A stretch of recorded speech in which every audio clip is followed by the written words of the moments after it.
Hello there, and welcome to this special boring history episode on the rather disturbing lives of the pharaohs in ancient Egypt. If you're looking for a calming and thought-provoking historical story to carry you off to dreamland, you've come to the right place. Before we begin our journey back in time, I'd love to know where in the world you're listening from and what time of day it is for you right now. Feel free to leave a comment and say hello. And if you enjoy this type of relaxing, educational content, be sure to hit that subscribe button so you never miss an episode. Alright, let's set the stage, shall we? Imagine a land of golden deserts, lush river valleys, and monumental temples and tombs that pierce the vivid blue sky. A civilization that endured for over 3,000 years, leaving an indelible mark on human history. At the center of it all were the pharaohs, the divine rulers who wielded immense power and prestige. But behind the glittering facade of riches and royalty, the lives of these god-kings were often steeped in darkness, obsession, and shocking practices that may be hard for us to fathom today. Over the next hour or so, we'll be diving deep into the fascinating and often unsettling world of ancient Egyptian pharaohs. We'll explore their opulent daily lives, inside sprawling palace complexes, their tangled webs of royal relationships and rivalries, and their unshakable belief in their own divinity. We'll also confront the pharaohs' fixation on death and the afterlife, which drove them to construct ever more elaborate tombs and funerary temples, and even led some to engage in the chilling practice of human sacrifice. By the end of our journey, we'll have encountered influential figures like Hatshepsut, Akhenaten, King Tut, and Ramses II, and trace the captivating mysteries modern archaeologists are still unraveling about their lives and times. It's a story of power, magic, obsession, and eternal legacies that have enthralled the world for centuries. So dim the lights, settle in, and let the intrigues of ancient Egypt softly whisk you away on the wings of history. But before we fully immerse ourselves in the distant past, let's first zoom out and take in ancient Egyptian civilization at its height. Stretching from around 3100 BCE to 30 BCE, ancient Egypt was one of the first and longest-lasting complex societies in human history.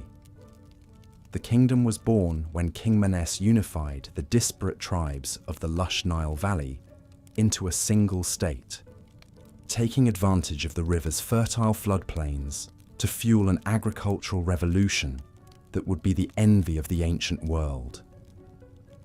Over the centuries, Egypt grew into a powerhouse of wealth, culture, and influence, its lands stretching from the Mediterranean Sea to deep into Nubia in the south.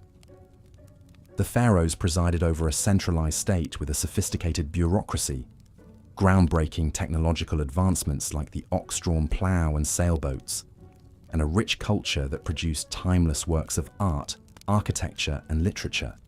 The Egyptians developed one of the world's earliest writing systems in the form of hieroglyphics, as well as a 365-day calendar that tracked the annual flooding of the Nile with uncanny precision. But perhaps their most visible and enduring achievements were the colossal monuments they left behind: the Great Pyramids, sprawling temple complexes, and subterranean tombs hewn into cliffsides. These awe-inspiring feats of engineering served to project the godlike power and prestige of the pharaohs, while also hinting at the depths of their obsession with death and eternity. For the pharaohs, this earthly life was but a prelude to a glorious and well-provisioned immortality, and they would bend immense resources and human capital to securing their share of forever. At the center of this remarkable civilization were the pharaohs themselves, the divine kings who ruled as the living embodiment of the god Horus on earth. The pharaoh was the supreme authority in all matters of state, religion, and war, wielding a level of power and influence that would be almost unimaginable today.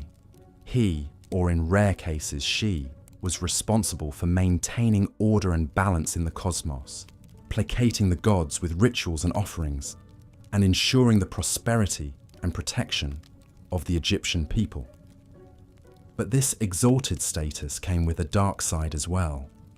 As we'll soon discover, the pharaohs were bound by an intricate and often brutal web of rituals, superstitions, and obligations that governed every aspect of their lives and deaths. From the incestuous marriages they contracted to keep the royal bloodline pure, to the servants and pets they took with them into the grave, to the shocking acts of deification and human sacrifice some pharaohs engaged in, the lives of these divine rulers were often steeped in as much darkness as light. So, as we set off to explore the private lives and enduring legacy of some of history's most iconic and influential rulers, brace yourself for a journey into the captivating, beguiling, and at times disturbing world of the pharaohs of ancient Egypt. Let's begin by imagining a day in the life of a pharaoh at the height of the New Kingdom, around 1500 BCE. Dawn breaks gently over the shining limestone walls of the pharaoh's sprawling palace complex at Thebes. The king and his entourage are roused from their sleep by the soft sound of blind musicians serenading the sunrise, as barefoot servants pad silently through torch-lit halls, bearing trays of delicacies to break the royal fast. In the palace's colonnaded courtyards, songbirds flit among lush gardens and burbling fountains as tame baboons and lion cubs lounge in the shade. The pharaoh emerges from his bedchamber accompanied by a coterie of body servants who have spent the last hour attending to his elaborate grooming regimen. They've shaved his head and body silky smooth to stave off lice, lined his eyes with striking kohl and green malachite, and anointed his limbs with fragrant oils and perfumes. Gold and electrum gleam at his throat and wrists, while an exquisite crown in the shape of a falcon encircles his brow, a symbol of his divine kinship with the god Horus. Thus arrayed in all his finery, the living god strides forth to begin his packed schedule of daily duties and devotions. First on the agenda is a visit to the palace shrine to make offerings and libations to the chief gods, Re the sun god, Osiris the god of the underworld, and the pharaoh's own deified ancestors. Chanting priests fill the incense-perfumed air with hymns and prayers, as the king prostrates himself before the serene painted gazes of the gods. With his religious obligations discharged, the pharaoh convenes his council to hear petitions, dispense judgments, and consult on affairs of state.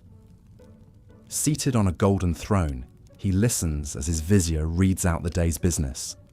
Boundary disputes to settle, trade agreements to negotiate, construction projects to oversee.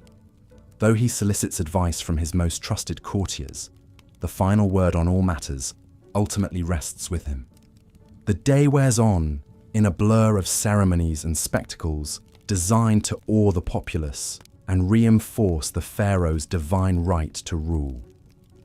The king processes through the city in a magnificent chariot, the cheers of his subjects rising like a wave as he showers them with gifts of gold and grain. He officiates over the ritual opening of a new temple, driving in the first peg with a golden mallet as priests chant incantations to seal the sacred space. But even in these moments of public triumph, an undercurrent of dark superstition and obsessive ritual runs beneath the surface. The pharaoh is careful to always enter a room right foot first to ward off evil spirits. He eats only with his left hand, reserving his right for communing with the gods. And he never, ever allows his shadow to fall across a priest or a statue of a deity, lest he incur divine wrath that could bring ruin upon the kingdom. As Re's fiery orb sinks slowly toward the western horizon, the pharaoh retires to his private quarters for a few snatched moments of relaxation before the evening banquet. Lithe dancing girls sway sinuously to the strains of harps and lyres, while the king sips date wine from a golden goblet and contemplates the finer points of theology with his advisors. But even in repose, the spectre of death and eternity are never far from his mind. For the pharaoh knows that this mortal life, however opulent and godlike, is but a fleeting dream compared to the glorious forever that awaits him in the field of reeds. It's why he's already poured untold resources into his tomb in the Valley of the Kings, a hidden city of the dead, where he will reign in splendor for all eternity. But first, he must navigate the tangled web of obligations and dangers that come with wearing the double crown. And nowhere are those perils more present than in his own royal household. From the day he ascends the throne, one of the pharaoh's most pressing duties is to secure the succession by producing a male heir. But in the incestuous hothouse of the royal family, where pharaohs routinely wed their siblings and even their own children to keep the bloodline pure, the battle for power and influence is always seething just beneath the gilded surface. The king's great royal wife may be his half-sister, but that doesn't stop her from plotting with priests and courtiers to advance her own son's claim to the throne over that of his older half-brother. Indeed, the annals of Egyptian history are littered with tales of palace intrigue, rival queens, and ruthless power plays between potential heirs.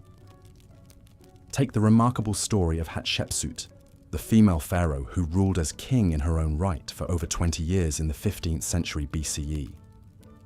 Though she was originally just a regent for her young stepson Thutmose III, Hatshepsut slowly consolidated power, adopting all the masculine trappings of kingship, and even depicting herself with a beard in official artwork. Or consider the shocking tale of the heretic pharaoh Akhenaten, who upended centuries of religious tradition by proclaiming the sun disk Aten as the one true god and outlawing the worship of all others. In his religious zeal, Akhenaten even changed his name from Amenhotep IV to reflect his devotion to Aten, moved the capital to a remote desert city, and persecuted the powerful priests of Amun.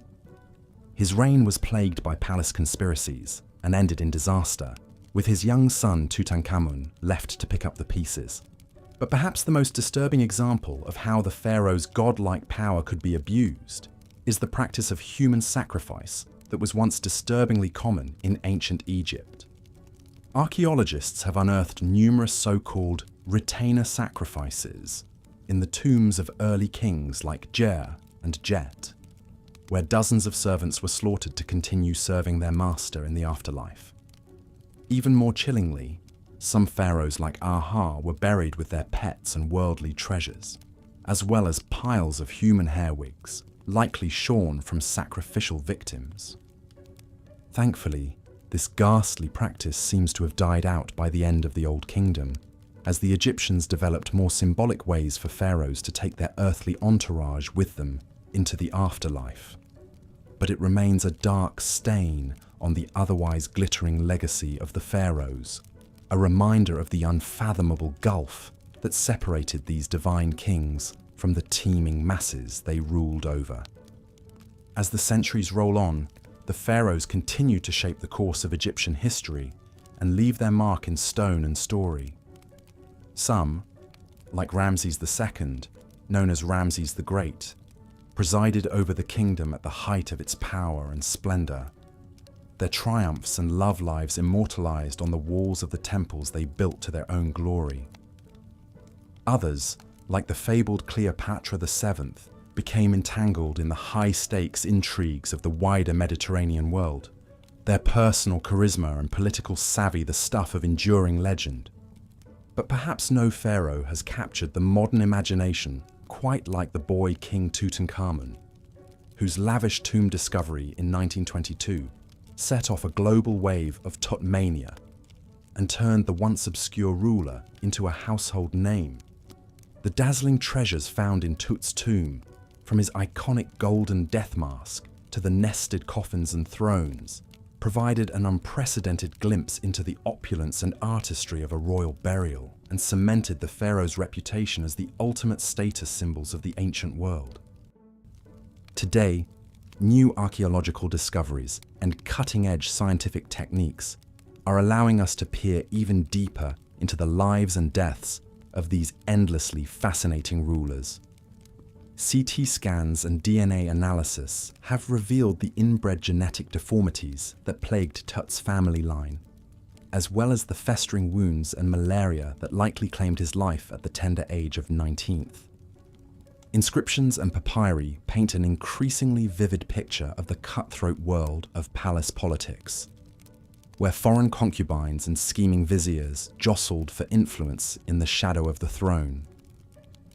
And yet, for all the dark secrets and unsettling practices we've uncovered about the pharaohs, their luminous legacy as some of the most iconic and enduring rulers in human history remains undimmed.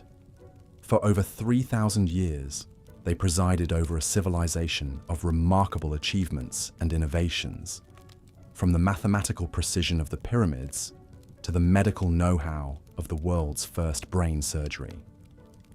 They inspired some of the most sublime and enduring works of art and architecture ever created, from the serene beauty of Nefertiti's limestone bust to the colossal majesty of the Colossi of Memnon. And they continue to fire our imaginations and tug at our sense of wonder, inviting us to contemplate the mysteries of absolute power and ponder what it means to reach for immortality in the face of the fleeting nature of human life. So the next time you find yourself gazing up at the inscrutable face of the Sphinx or marveling at the golden splendor of Tutankhamun's funerary mask, take a moment to reflect on the pharaohs who once wielded godlike power over the lives of millions. Theirs is a story of dazzling triumphs and shocking abuses, soaring monuments and chilling body counts, unimaginable wealth and existential dread in the face of eternity. It's a story that reminds us of the heights of human achievement and the depths of our capacity for cruelty, the unquenchable thirst for immortality, and the inescapable reality of death. And it's a story that will continue to captivate us as long as the timeless stones of ancient Egypt keep their secrets close, inviting each new generation to unravel anew the endlessly fascinating riddle of the pharaohs. And with that, we've reached the end of our whirlwind tour through the disturbing and dazzling lives of ancient Egyptian pharaohs. I hope you've enjoyed this deep dive into one of history's most iconic and influential civilizations, and that the stories of these larger-than-life rulers have provided some rich food for thought as you drift off to sleep. As always, thanks so much for tuning in to Boring History, and for spending a portion of your day exploring the endlessly fascinating nooks and crannies of our shared human story.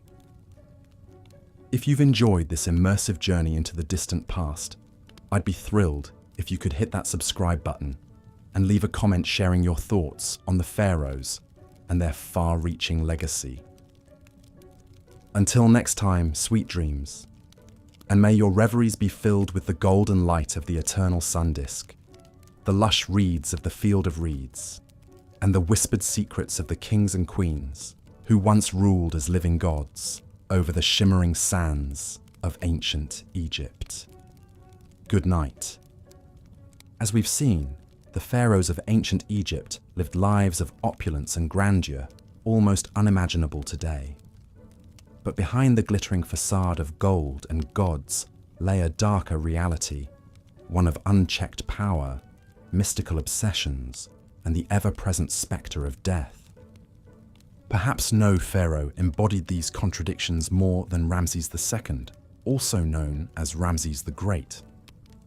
Ascending to the throne around 1279 BC, Ramses would rule for an astonishing 66 years. One of the longest reigns in Egyptian history. He presided over an era of great prosperity and embarked on a massive building campaign, erecting temples, obelisks, and statues across the empire. The sheer scale and grandeur of these monuments were meant to awe his subjects and proclaim his divine power for all eternity. But Ramses II's thirst for glory and immortality knew no bounds.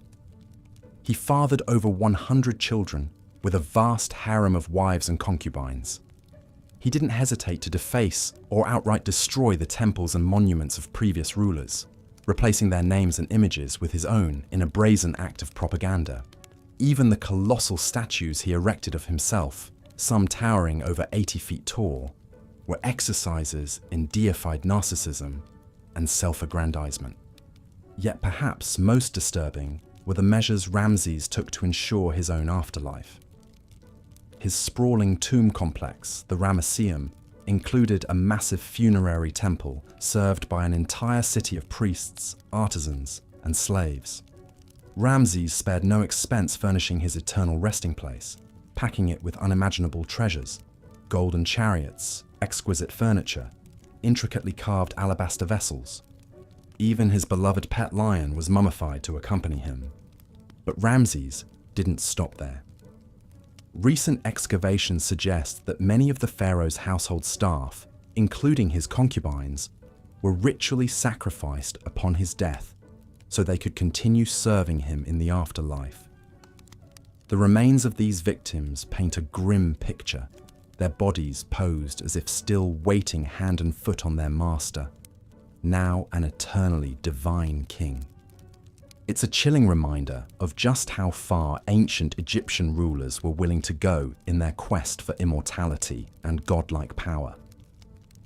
Ramses II may have reigned over a golden age, but he also exploited untold thousands in service of his own vanity and delusions of divinity.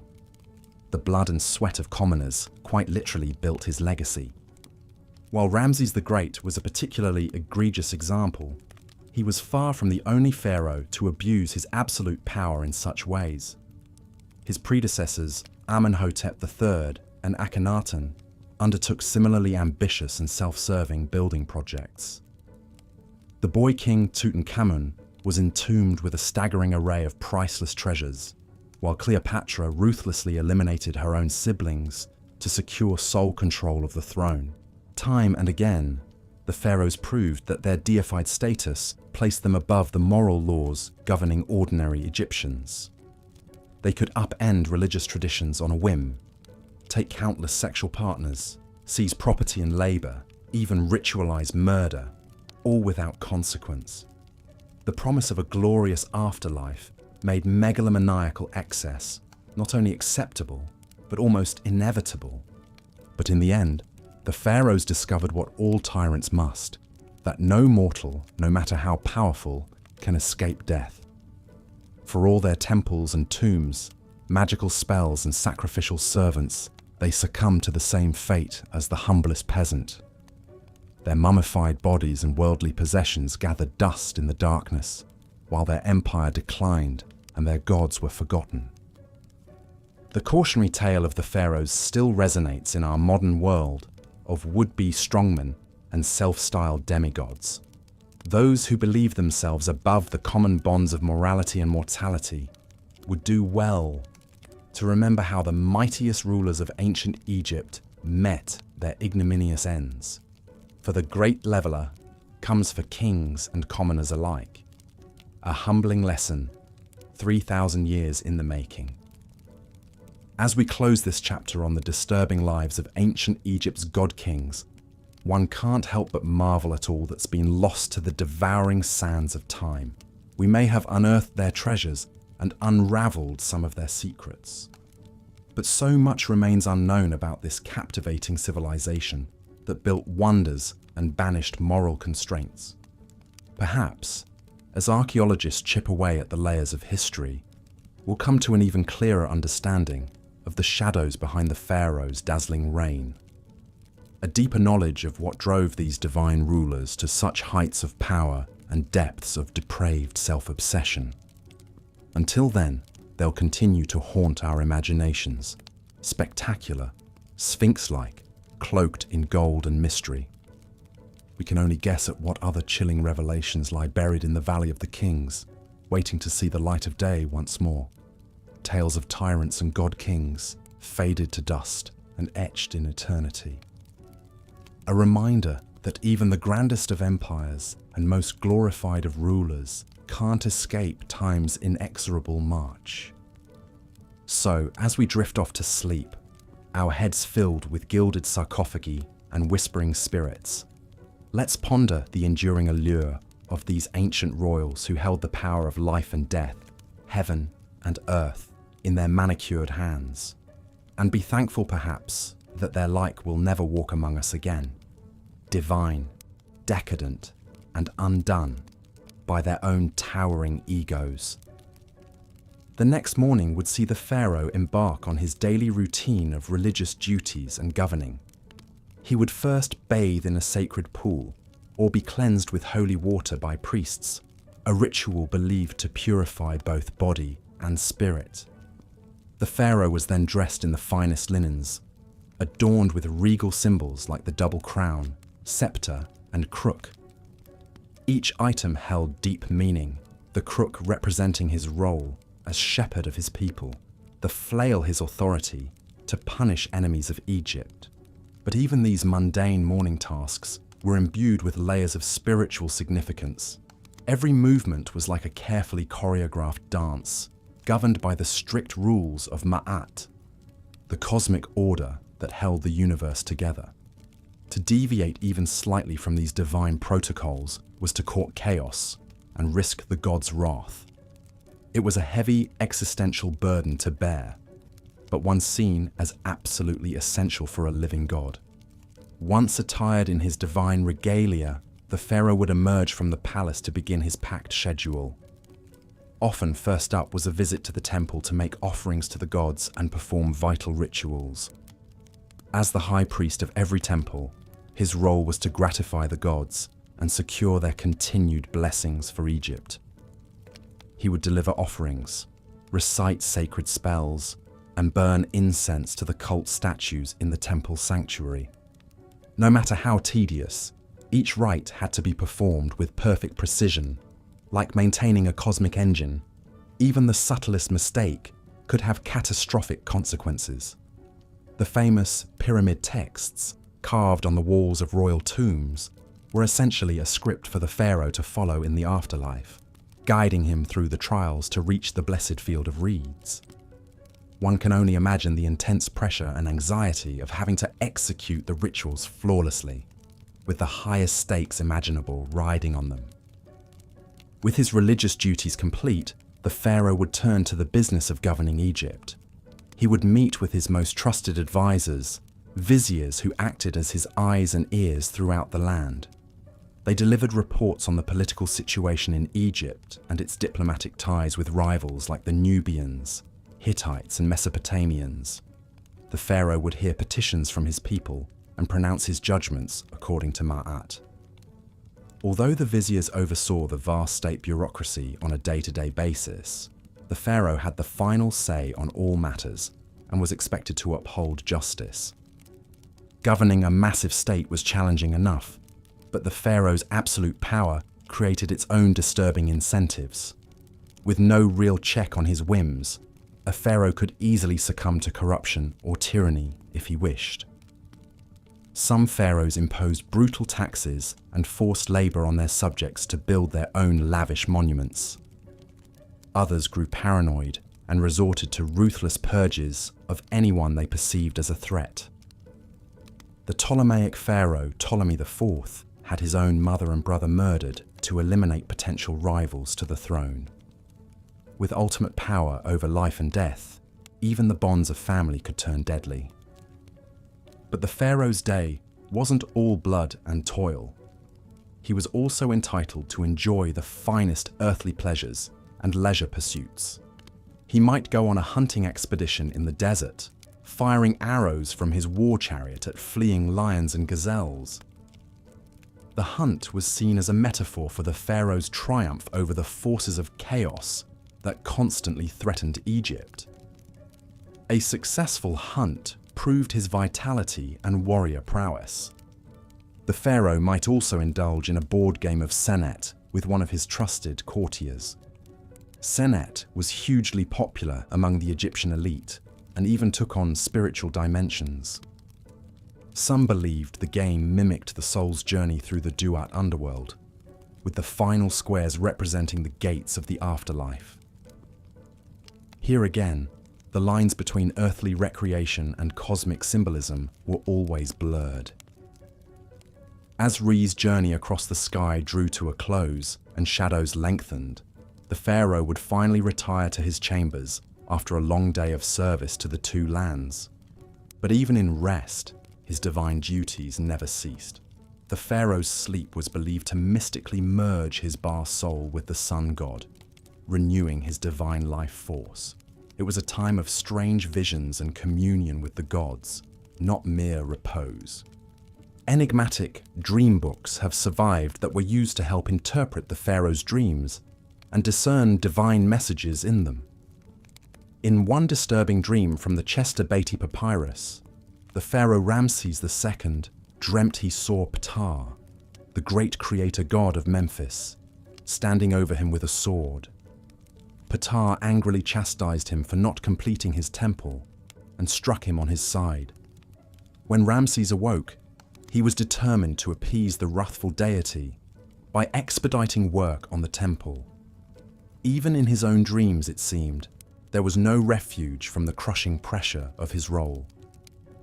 The pharaoh's waking hours may have passed according to strict ritual and protocol, but his sleeping mind was an untamed landscape where deities and demons roamed freely. The same potent magic he wielded by day held sway in this nocturnal realm, for good or ill.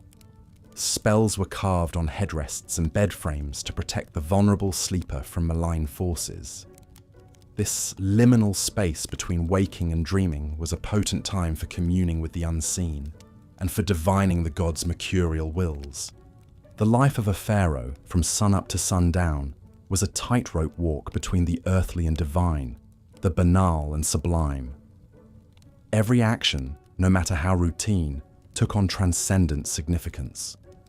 In a world pulsing with magic and portent, there could be no real distinction between sacred and profane. That pervasive aura of mysticism and symbolism infused the pharaoh's day-to-day existence, but also justified the absolute power he wielded. By upholding Ma'at in the material realm, the pharaoh sustained the proper order that kept the cosmos from dissolving into oblivion. But that same power also enabled the darkest impulses and excesses of human nature. The challenge for any pharaoh was to embody the lofty virtues of a god on earth, while still being fallible flesh and blood. Some managed that balancing act with justice and restraint, securing their people's prosperity and history's favor. Others succumbed to tyranny and caprice, leaving legacies forever tainted by cruelty. But whether revered or reviled, the pharaohs all shared an existence profoundly alien to our modern sensibilities, where the scope of one's actions held literally life and death stakes for an entire civilization.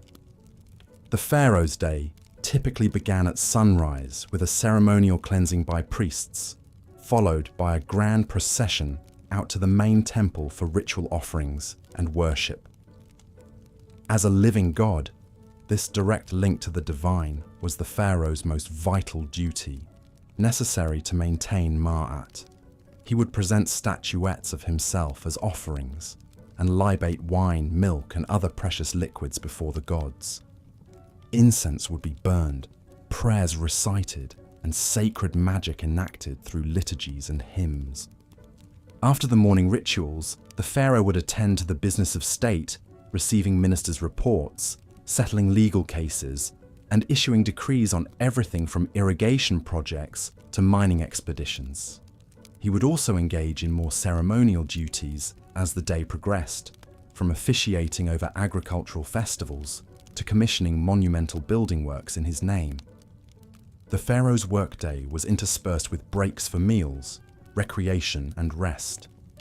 Meals were sumptuous affairs, with the pharaoh entitled to the choicest cuts of meat, the freshest produce from palace gardens, and delicacies like honey, figs, and dates. Servants would swat flies with long fans and offer water to wash. Recreation might include hunting, board games like Senet, or watching performances by musicians, dancers, and acrobats. Some pharaohs enjoyed swimming in palace pools, or taking a languorous barge ride down the Nile. But even in leisure, there was little respite from ritual and responsibility. If the pharaoh opted for a pleasure cruise, it would be aboard a gilded barge hung with fluttering pennants, rowed by crews of servants as he relaxed under a canopy with his family and courtiers. If he retired to his harem for the evening, he was still expected to spend time with his great royal wife and produce heirs to secure the dynasty. The God King's life was a goldfish bowl of relentless public scrutiny and expectation. While the pharaoh's magnificent surroundings and godlike status may seem enviable, it was in truth an intensely demanding and precarious existence. The smallest lapse in upholding Marat, whether ritual or moral, could unleash the furies of fate upon the entire land. He was like an acrobat crossing the Nile on a gossamer thread, poised between the earthly and the eternal. The burden of his office was an exhausting marathon of pageantry and weighty decisions, with the highest possible stakes in play. As the pharaoh finally retired for the evening, borne aloft on a gilded palanquin to his royal bedchamber, the day's exertions would take their toll. Falling into a dreamless sleep, he could at last slip the yoke of ritual and protocol, however briefly. In the morning, the great wheel would turn once more, and the demigod would re-emerge to greet the rising sun. But in those darkest hours before dawn, the pharaoh's chamber was a hushed sanctum of shadows and murmuring breaths, of stillness and quiet. Here, in night's forgiving embrace, he was merely human once more. Royal relationships and rivalries. The ancient Egyptian royal court was a hothouse of political intrigue, power plays, and Machiavellian machinations. At its apex was the pharaoh himself, the nucleus around which courtiers, officials, priests, and supplicants all revolved like planets around the sun. But the pharaoh was far from alone in his gilded cage. From incestuous marriages to murderous feuds, the intimate relationships and seething rivalries of the royal household were an eternal wellspring of drama to rival any soap opera.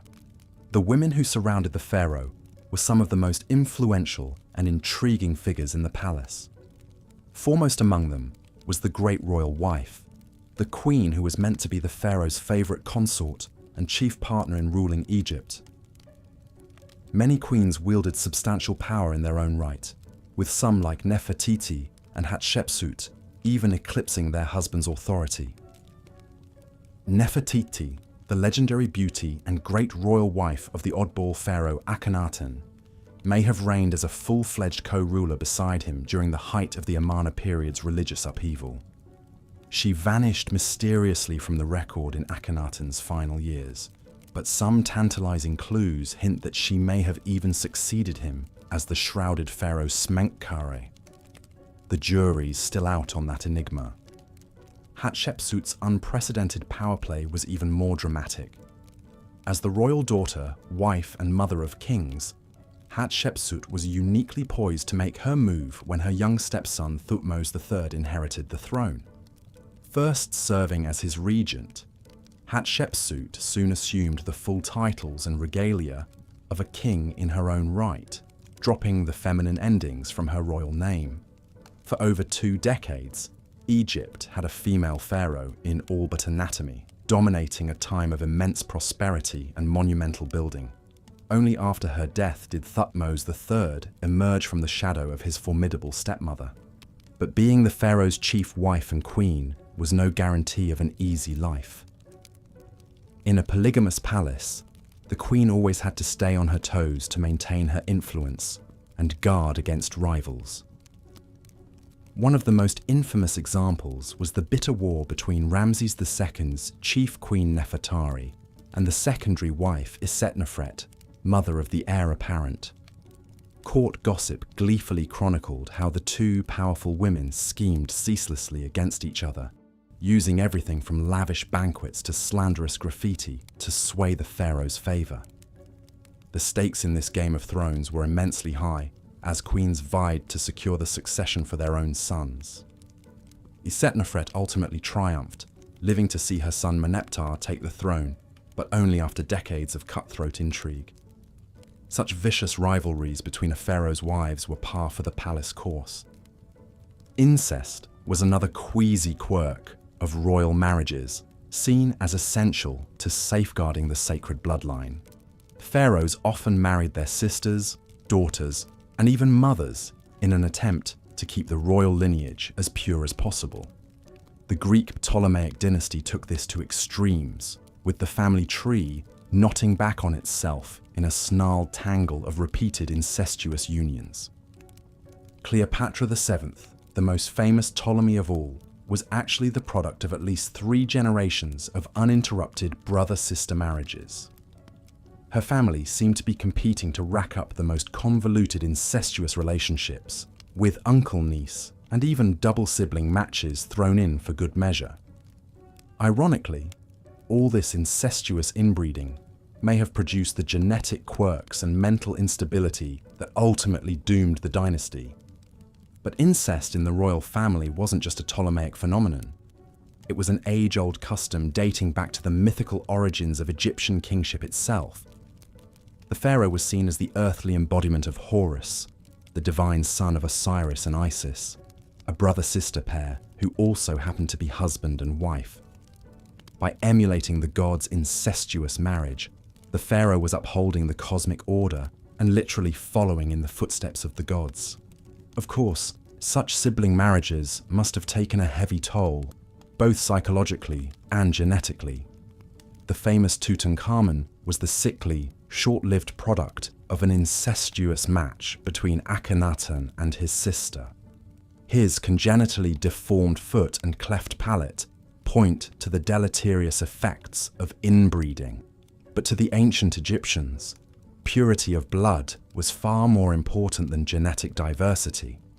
Incest was therefore not a taboo, but a sacred tradition. If rivalries between wives were vicious, those between potential heirs could be downright murderous.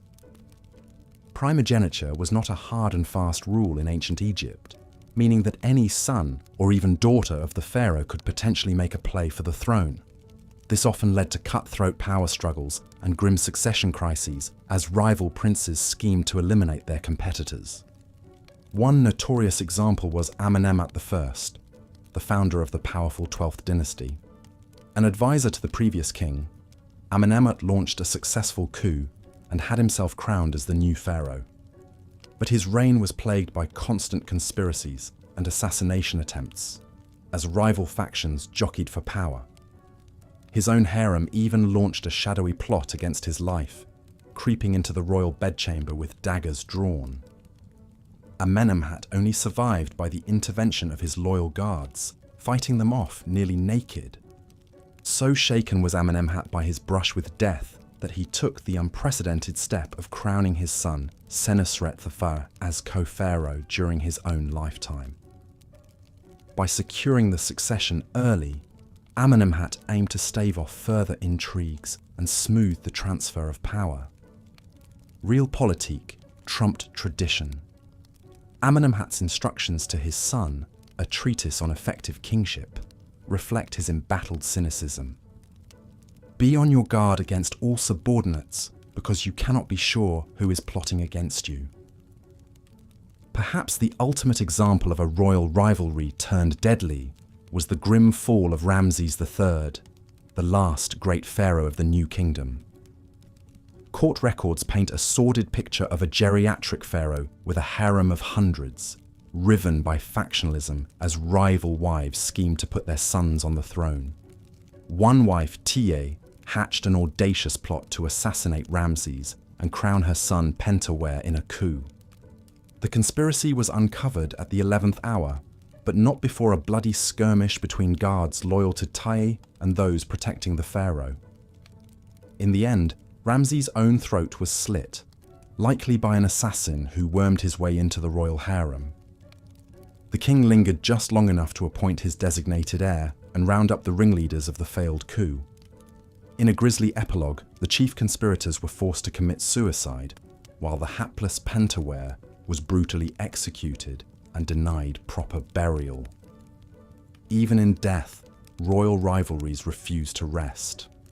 Such ruthless intrigues and lethal power plays were all too common in the pharaoh's court, where the knives were perpetually out. Trust and loyalty were luxuries few could afford, with even family members potential enemies vying for position.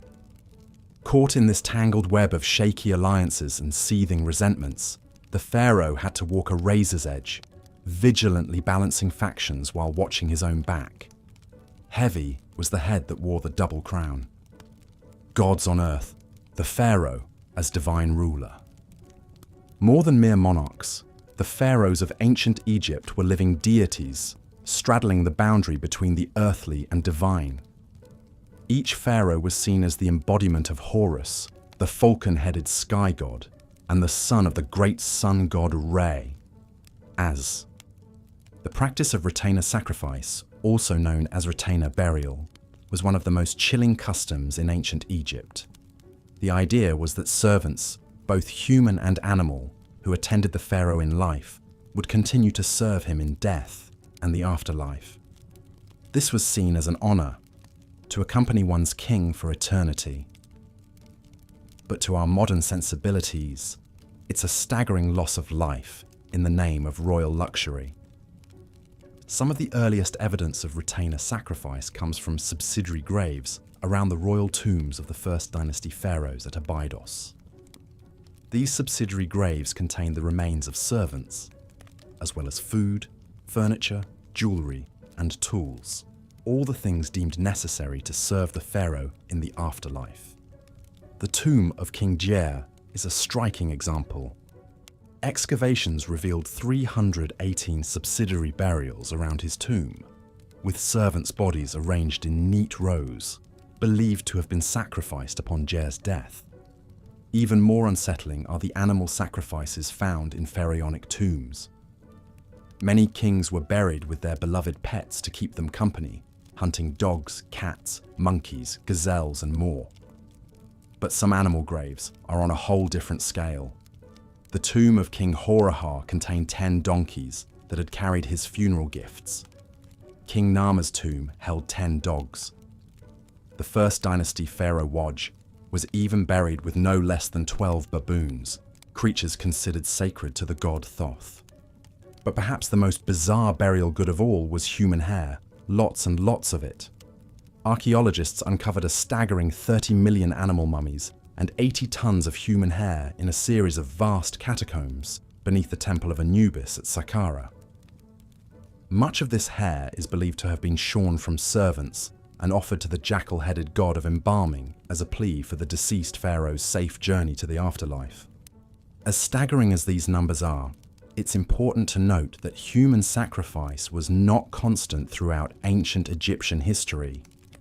It seems to have been practiced only in the early dynastic period, phasing out as mummification and more symbolic burial goods took precedence.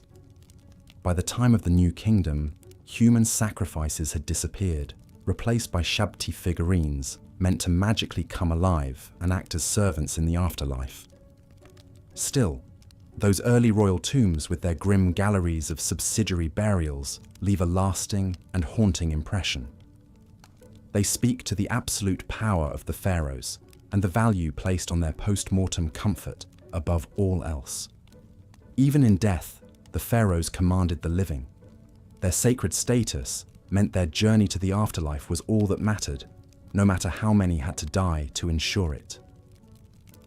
This is perhaps best summed up by the inscription on the tomb of the 6th dynasty courtier, Reni the Elder. He proudly describes his role in building the royal tomb, saying, "His Majesty sent me to Ebet to bring the sarcophagus with its lid, and the costly, august pyramidion for the pyramid called Mernara Shines and is Beautiful of the Queen. I did it all in the completeness and exactness which His Majesty loves." The pharaoh's eternal resting place was paramount, sparing no expense, effort, or life. But not all pharaohs clung to these dark, sacrificial practices. The reign of Akhenaten, the controversial king who upended Egyptian religion by worshipping only the sun disk Aten, is notable for its lack of evidence of human sacrifice.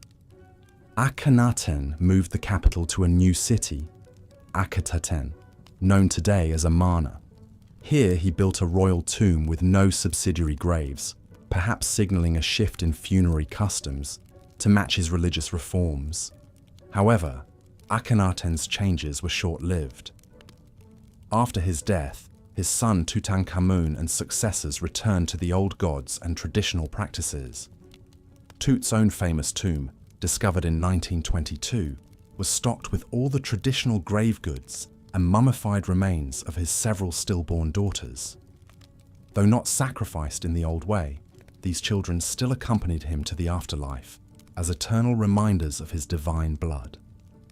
And so, even as human sacrifice waned, the pharaonic obsession with the afterlife never did. The mummification process grew ever more elaborate, with pharaohs like Seti the Firm and Ramesses II going to their eternal rest in multi-room, hidden tombs filled with every earthly treasure. They were still meant to live forever as gods among the gods, even if their retinue of ghostly servants was now rendered in wood, clay, and stone, rather than flesh and blood. This enduring belief in the pharaoh's divinity, in earthly eternity attained, is perhaps their most lasting legacy. Long after their tombs were looted and bodies scattered, the pharaohs are still with us, resurrected in our history books and museum galleries. We still speak their names: Khufu, Nefertiti, Hatshepsut, Tutankhamun, and marvel at their monuments. They built for eternity, and in many ways they achieved it, though not as they might have imagined. For the pharaohs, eternal life was a given, a birthright of their divine status. For their subjects, the afterlife had to be earned through service, both in this life and the next. This fundamental divide, the chasm between the god-kings and the rest of humanity, is what makes their world at once so dazzling and so alien to our eyes. It was a world where one person, by accident of birth, could command the living and the dead, move mountains and rivers, and shape the very landscape of eternity. That was the power and the burden of the pharaohs, the sun-sons of ancient Egypt, who lived, ruled, and died as gods on earth. And yet, for all their power and splendor, the pharaohs were still mortal men and women. They suffered from the same human frailties: disease, injury, family drama, political intrigue. They just did so on a much grander scale, befitting their exalted status. This is perhaps what makes them so endlessly fascinating, so ripe for continual study and speculation. They were larger than life, but still life-sized. Untouchable gods, but still flesh and blood. In the end, maybe this is what draws us back again and again to the lives of the pharaohs. They built the pyramids and great sphinx, grand temples and hidden tombs, but they also loved their children, mourned their dead, and hoped for eternity. They were both extraordinarily powerful and extraordinarily human. And that, more than any monument or mummy, is their most enduring legacy. The reminder that even the most exalted among us are still one of us. Even a pharaoh, beneath the crowns and finery, the incense smoke and chanting priests, was still a person making their way in the world, looking ahead to the next. The ancient Egyptians believed that to speak the name of the dead was to make them live again. Perhaps then, we are all part of the pharaoh's afterlife, every time we tell their stories, ponder their lives, and marvel at their works. They built their tombs and pyramids to last till the end of time, and in doing so, they built themselves into the very bedrock of our history. The pharaohs may be gone, but they are not forgotten. They live on in our collective memory, as real and vivid as the paint on their tomb walls. And so we keep them, and their extraordinary, disturbing, dazzling world, alive, now and for all eternity. And so we lay the pharaohs to rest, as they were laid to rest so long ago, with reverence, with wonder, and with the whisper of their names echoing down through the ages. Sleep well, god kings and queens of the Nile. May your car endure your bar take flight, and your stories be told for all time. And thank you, dear listener, for accompanying us on this journey into the distant past. May the peace of the Pharaohs be with you, and may your dreams be as sweet as the lotus blossoms on the Nile. Good night. The immense power and influence wielded by the ancient Egyptian pharaohs is truly mind-boggling to contemplate, even thousands of years later. As both divine figures and absolute monarchs, these god-kings lived lives of luxury and excess that would be unimaginable to the average person. But hand in hand with their privileged status came a darker side, one full of deadly intrigues, power-hungry machinations, and disturbing practices that reveal the heavy burden and often twisted realities of sitting on the throne of Egypt. It was a gilded cage in many ways. Take, for example, the pharaoh's daily routine. While it may have been filled with the finest foods, servants attending to every whim, and leisurely pursuits like hunting, boating, and board games, it was also rigidly prescribed by religious duties and superstitious rituals. Every aspect was governed by a desire to maintain Mat, the proper order of the universe. So a pharaoh couldn't simply wake up and do as he pleased. There were temple rites to perform, offerings to make, and a pantheon of gods to appease. The Egyptians believed that the pharaoh had to carry out these rituals in order for the cycles of nature, like the life-giving Nile floods, to continue.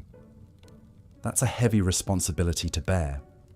Even the pharaoh's personal grooming was laden with meaning. Washing in sacred water from the Nile, shaving their heads and donning copious amounts of perfume, makeup and jewelry wasn't just about vanity. It was a way of setting themselves apart, of embodying the divine on earth. And it didn't stop at appearances. Practically every minute of a pharaoh's day was scheduled and accounted for, from petitions and offerings in the morning to touring building projects and consulting with advisors in the afternoon. Even their moments of rest and leisure in the evening were shaped by tradition and the need to be seen as more than human. The pressure to live up to this superhuman ideal must have been immense, and it bred more than a few pharaohs who, drunk on power and self-aggrandizement, took things to dark and disturbing extremes in their quest to be the supreme ruler on both earth and in the afterlife. You can see this most clearly, perhaps, in the kind of megalomaniac building projects that pharaohs undertook. Not content with your average tomb or memorial temple, some commanded their subjects to toil for decades on massive, glorious monuments to themselves. The Great Pyramid of Giza, one of the 7 wonders of the ancient world, is a perfect example. This was commissioned by the pharaoh Khufu around 2550 BC. Standing over 480 feet tall and comprised of over 2 million limestone blocks, it was the tallest man-made structure in the world for almost 4,000 years. The logistics and labor that went into building Khufu's pyramid are staggering to contemplate. Stones weighing an average of over 2 tons had to be quarried, transported, and assembled with absolute precision using only primitive copper chisels, bronze saws, wooden rollers and sleds, ramps, levers, and pulleys. Experts estimate it took over 20,000 workers and as long as 27 years to complete. And for what? All to house the corpse of one man and ensure his safe passage to the afterlife. It's an astounding, and some would say appalling, display of power and self-aggrandizement. Not to mention that life was incredibly harsh for the armies of workers who built pyramids like Khufu's. They may not have been slaves, as popular lore often suggests, but the back-breaking work took a serious toll. Scans of skeletal remains from the workers' cemetery show high rates of arthritis, injuries, and stress.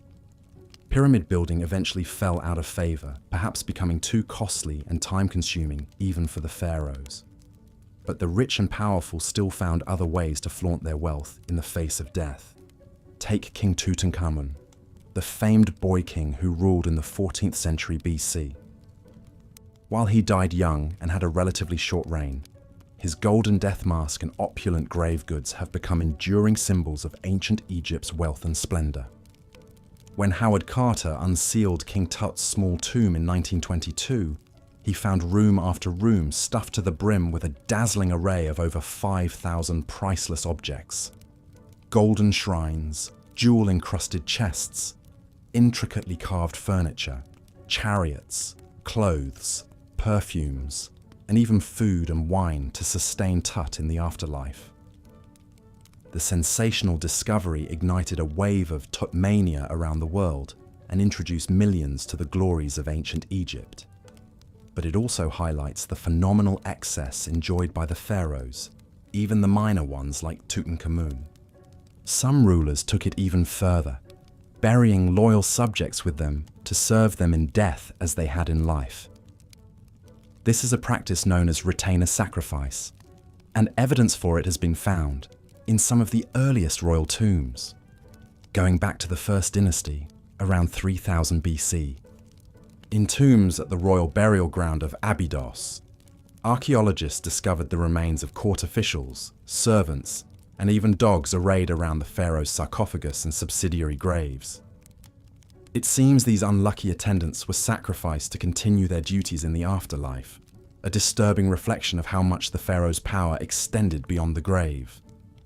Thankfully, this practice seems to have largely died out by the Old Kingdom period, but the fact that it was ever condoned at all is a chilling reminder of the absolute godlike power ancient Egyptians invested in their kings. Even as mummification techniques became more and more refined, and the fabled Valley of the Kings filled with hidden tombs, the gulf between the pharaoh's eternal comfort and the lot of the average Egyptian couldn't have been starker. While the royals enjoyed gold, jewels, and linen wrappings in the afterlife, most people had to make do with a simple pit grave and a few humble trinkets, if that. The inequality was so stark, it's little wonder that tomb robbing became a constant scourge for Egyptian elites. Still, the promise of eternal life, however luxurious, was one that even the pharaohs couldn't always count on, as the fates of some of the most famous rulers attest. Take Ramses II, widely regarded as the greatest and most powerful pharaoh of the New Kingdom. His reign, which lasted an astonishing 66 years, from 1279 to 1213 BC, marked the peak of ancient Egypt's imperial power and prosperity. Ramses II, or Ramses the Great as he's often known, was a military leader who expanded Egypt's reach in Nubia, Libya, and the Levant.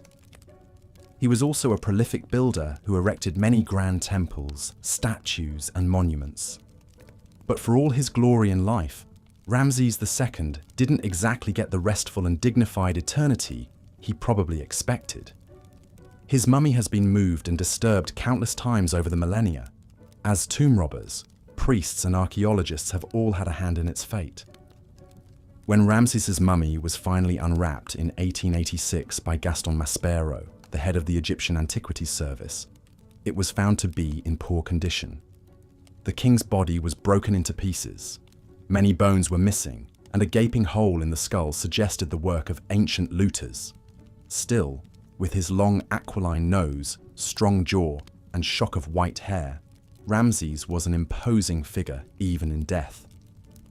His mummy is now on display at the National Museum of Egyptian Civilization in Cairo, a far cry from his original resting place in the Valley of the Kings, but no less a potent symbol of his enduring power and mystique. In the end, perhaps it's this very mystique, this mix of the marvelous and the macabre, the inspiring and the unsettling, that keeps us so fascinated by the pharaohs of ancient Egypt. They were larger-than-life figures who wielded immense power and wealth, but they were also mortal men, subject to the same fears, foibles, and fates as the rest of us. Peering into their lives, their triumphs and excesses, their vanities and vulnerabilities, is like holding up a mirror to the human condition. We see the heights to which we can ascend and the depths to which we can sink. We marvel at the ingenuity and artistry of an ancient civilization, even as we recoil at some of its more disturbing practices. Most of all, we come face to face with the stark realities of power, its seductions and its pitfalls, its uses and its abuses.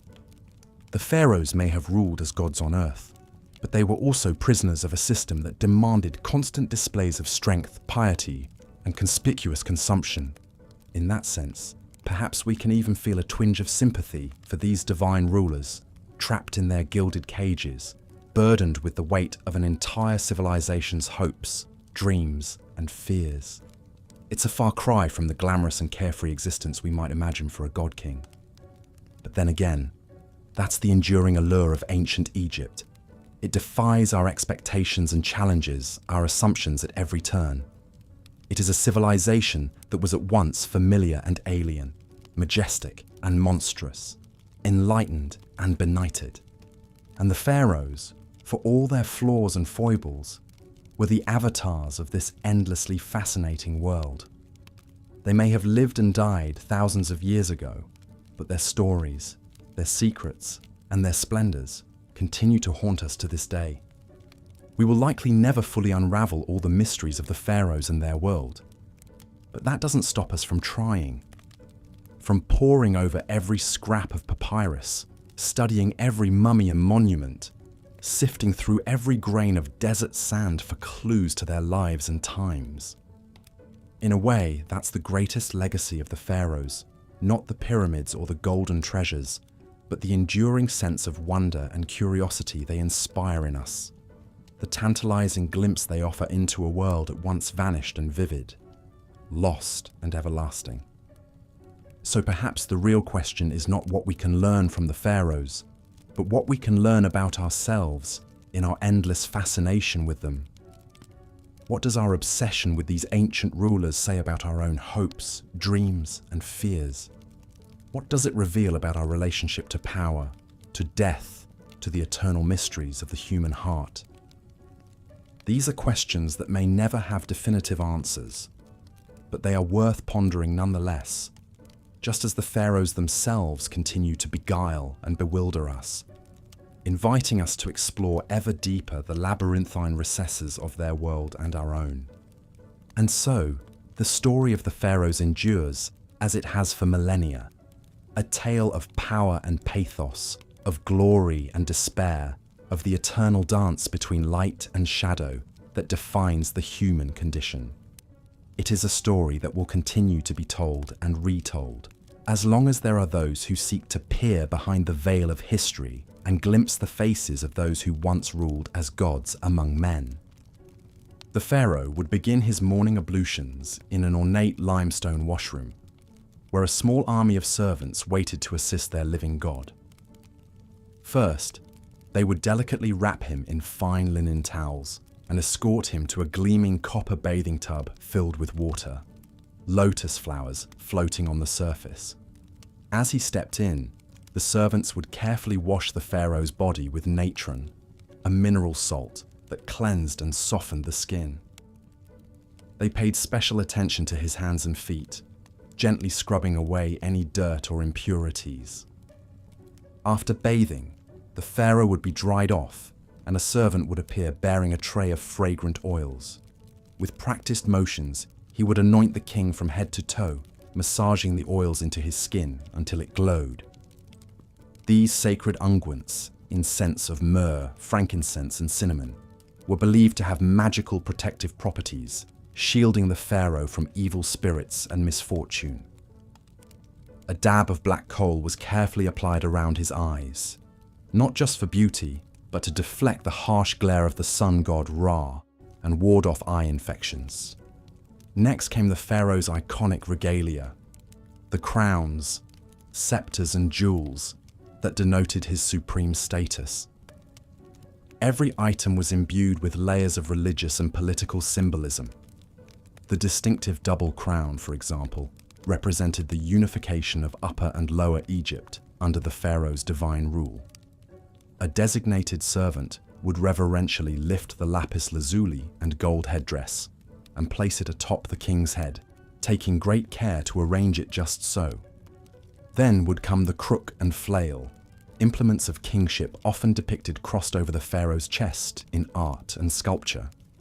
The crook symbolized his role as shepherd of his people, while the flail represented his ability to mete out punishment to enemies of the state. Once adorned, the pharaoh would emerge from his chambers to greet the day, a glittering vision inspiring both reverence and terror. But this was only the beginning of a grueling daily routine that left little room for rest. First on the agenda was worship and offering rituals at the temple, where the pharaoh would honor the gods and elevate his own divine status. At the heart of every Egyptian temple was the inner sanctum where a statue of the chief god resided. Only the pharaoh and the high priests were allowed to enter this sacred space and perform the daily rites. The king would prostrate himself before the god's image, reciting prayers and burning incense. He would present lavish offerings of food, drink, clothing, and jewelry, symbolically giving the god all the best produce of the land. In return, the deity would bestow divine favor and protection on Egypt and empower the pharaoh to rule wisely and defeat his enemies. This sacred transaction between the king and the gods was the bedrock of Egyptian cosmic order. But it was also a daily reinforcement of the pharaoh's precarious position. His people believed his piety and right conduct literally sustained the cycles of the sun, the Nile floods, and the agricultural bounty of the kingdom. It was a heavy responsibility to shoulder day in and day out. With his religious duties complete, the pharaoh would begin the real work of governing, a task he largely delegated to his most trusted advisors. The pharaoh's prime minister, known as the vizier, oversaw the sprawling administrative apparatus that kept the kingdom running smoothly. A huge bureaucracy of scribes, tax collectors, and local officials managed everything from recording the Nile flood levels and grain harvests to dispensing justice in the courts.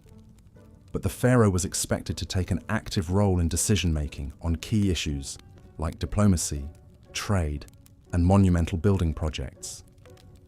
He would consult with his advisors in an audience chamber, seated on a golden throne flanked by statues of the falcon god Horus and the cobra goddess Wadjet.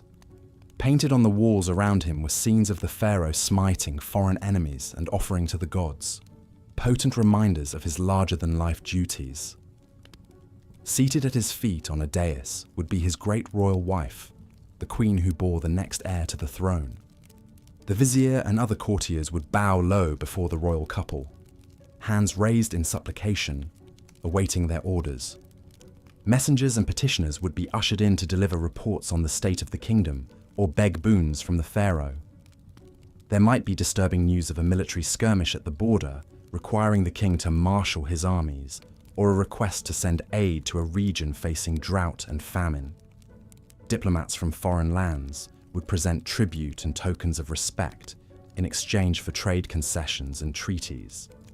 The pharaoh would hear each matter in turn, consulting with his advisors and rendering judgments with an authority that could not be questioned.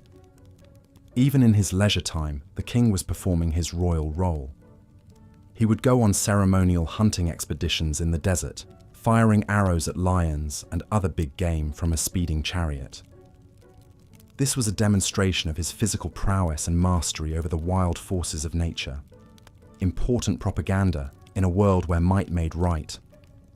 He would also preside over jubilant religious festivals, like the Opet festival celebrating the link between the pharaoh and the great god Amun-Ra. In a spectacular river procession, the pharaoh would accompany statues of the Theban triad of gods on a barge sailing down the Nile, as huge crowds thronged the banks to cheer them on. At the end of a long day, the pharaoh would retire to his private quarters, where he might indulge in more earthly pleasures. Many kings kept harems of secondary wives and concubines, in addition to their great royal wife. These women lived in a separate palace area, visited by the pharaoh whenever he desired. Some pharaohs, like Amenhotep III and Ramses II, had over 100 children from multiple wives, an extensive royal brood seen as a sign of the king's virility and divine favor. But even in these intimate moments, there was no escaping the religious and ritual significance woven through every aspect of the pharaoh's life. Having intercourse with his wives wasn't just a sexual act. It was a sacred rite, reenacting the creation of the cosmos by the gods. The pharaoh was expected to perform in the bedroom just as he did on the throne and the battlefield. And the women who shared his bed, while pampered and privileged, also faced intense pressure to produce royal heirs, preferably sons. The stakes were high in a world where the succession of divine kingship was paramount. As the pharaoh drifted off to sleep, no doubt exhausted by the burdens of his exalted station, he could only hope that his efforts had pleased the gods and kept the forces of chaos at bay for another day. Tomorrow would bring new challenges, new opportunities to prove his worth as the living embodiment of divine order on earth. It was a relentless cycle, but one that each pharaoh was born and raised to fulfill, no matter the cost. Such was the disturbing life of these god kings who ruled over ancient Egypt for 3,000 years. Of course, even the most revered pharaohs were only human under all the divine trappings, and behind the palace walls, royal family drama seethed, often with devastating consequences. Rivalries between a pharaoh's wives were common, as each competed to have her son named heir to the throne.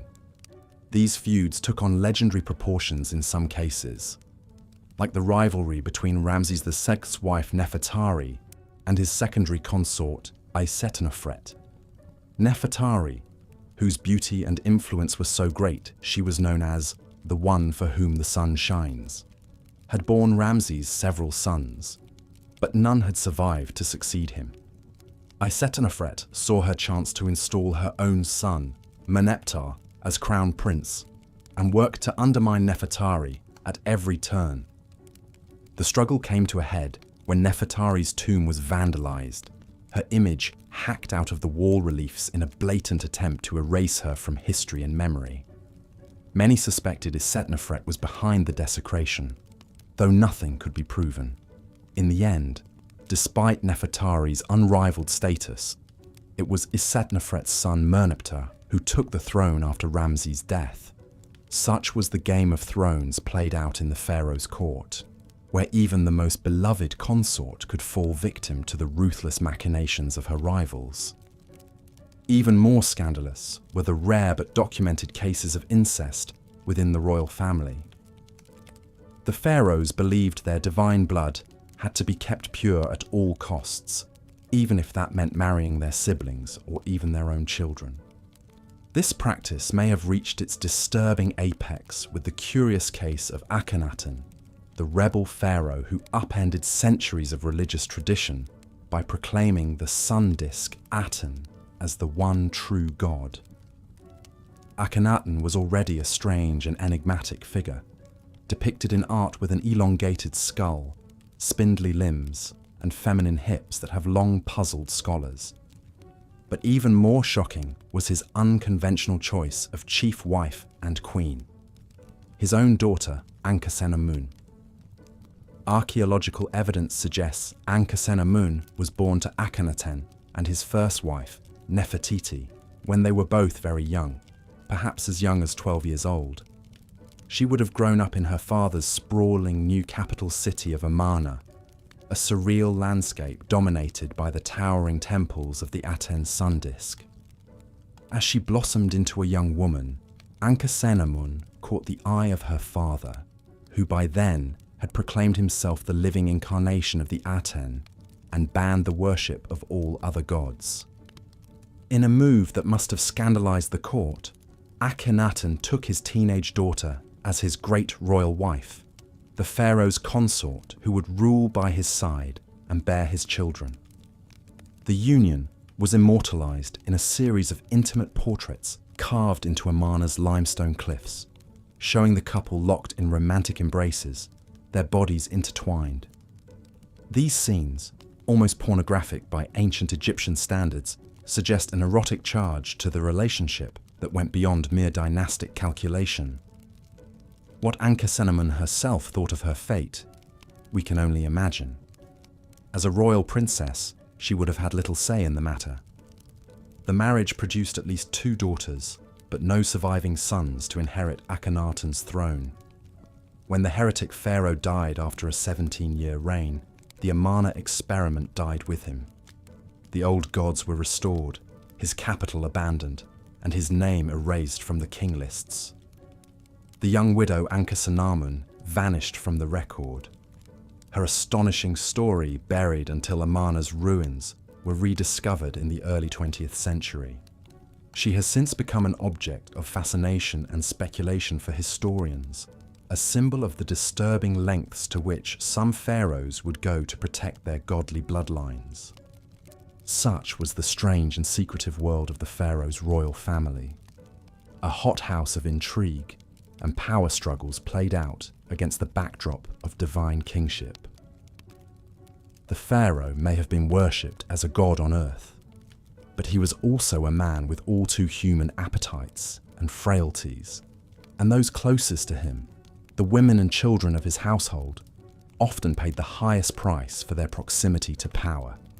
From incestuous marriages to murderous rivalries, the private lives of the pharaohs were every bit as dramatic and disturbing as their public reigns.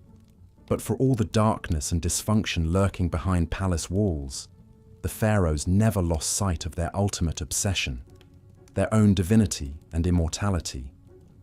From the moment they took the throne, every pharaoh was already planning for the moment they would leave it and ascend to join the gods in the eternal afterlife. And no pharaoh undertook this quest for immortality more assiduously or on a grander scale than the builder of the Great Pyramid of Giza, the legendary Khufu. Ruling in the 4th dynasty of the Old Kingdom around 2550 BCE, Khufu was the son of the pharaoh Sneferu, who had pioneered pyramid building with his innovative bent and red pyramids. But Khufu was determined to outdo his father and erect a monument that would stand the test of eternity. The result was the Great Pyramid, a towering edifice of 2.3 million limestone blocks, rising 481 feet into the desert sky. Even today, it remains the largest single building ever constructed by human hands, a testament to one man's monumental ego and the extraordinary lengths he would go to achieve immortality. The Great Pyramid was more than just a tomb. It was a resurrection machine designed to harness the power of the sun god Ra and the magic of Egyptian engineering to launch Khufu's spirit into the cosmic realms of the gods. Every aspect of its design was suffused with religious symbolism and funerary spells from the pyramid texts, the oldest sacred writings in Egypt. The pyramid's smooth, angled sides were clad in polished white limestone that would have made it shine like a giant prism in the desert sun, a radiant beacon guiding Khufu's soul to the heavens. Inside, a series of narrow, ascending and descending passages led to the king's burial chamber, deep in the heart of the pyramid. This was the most sacred space of all, where Khufu's mummified body would rest in a granite sarcophagus surrounded by all the treasures and supplies he would need for the afterlife. The chamber was a marvel of precision engineering, its walls lined with massive granite blocks fitted so tightly you couldn't slip a piece of paper between them. This was meant to seal the king's body and possessions away from thieves and intruders for all eternity, a secure staging ground for his journey to immortality. But building such a monumental tomb came at a staggering cost, both in resources and human lives. The Great Pyramid required a workforce of skilled masons, engineers and labourers on a scale never before seen in Egypt. Contrary to popular belief, these were not slaves but paid workers, many of them peasant farmers recruited during the annual Nile flood when their fields were underwater. They laboured in grueling conditions under the desert sun, hauling massive blocks of limestone up ramps and lever systems to construct the pyramid layer by meticulous layer. Overseeing this vast operation was the pharaoh's cousin Hemiunu, the royal architect who had designed the pyramid and now managed its construction like a military campaign. He commanded an army of overseers and foremen who pushed the workers to their limits, driven by the knowledge that the pharaoh's immortality depended on their speed and precision. Accidents and deaths were an accepted part of the job, with some workers even buried in the shadow of the pyramid they had died building. The human cost of Khufu's ambition was immense, but to the pharaoh, it was a price worth paying for eternal life. He saw himself as a divine being, a god incarnate whose spirit would live forever among the stars of the northern sky. The pyramid was his stairway to heaven, a monumental feat of will and engineering that would ensure his name and legacy endured for all time. And in a sense, he was right. 4,500 years later, we are still marveling at the Great Pyramid and the disturbing lengths to which one pharaoh went to achieve immortality. But even Khufu's audacious monument pales in comparison to the extraordinary measures some of his successors took to equip themselves for the afterlife. As the prosperity and power of the Old Kingdom waned, later pharaohs became increasingly obsessed with their own mortality and the fate of their eternal souls. They poured their dwindling resources into ever more elaborate tombs and mortuary temples, desperately trying to guarantee their place among the gods.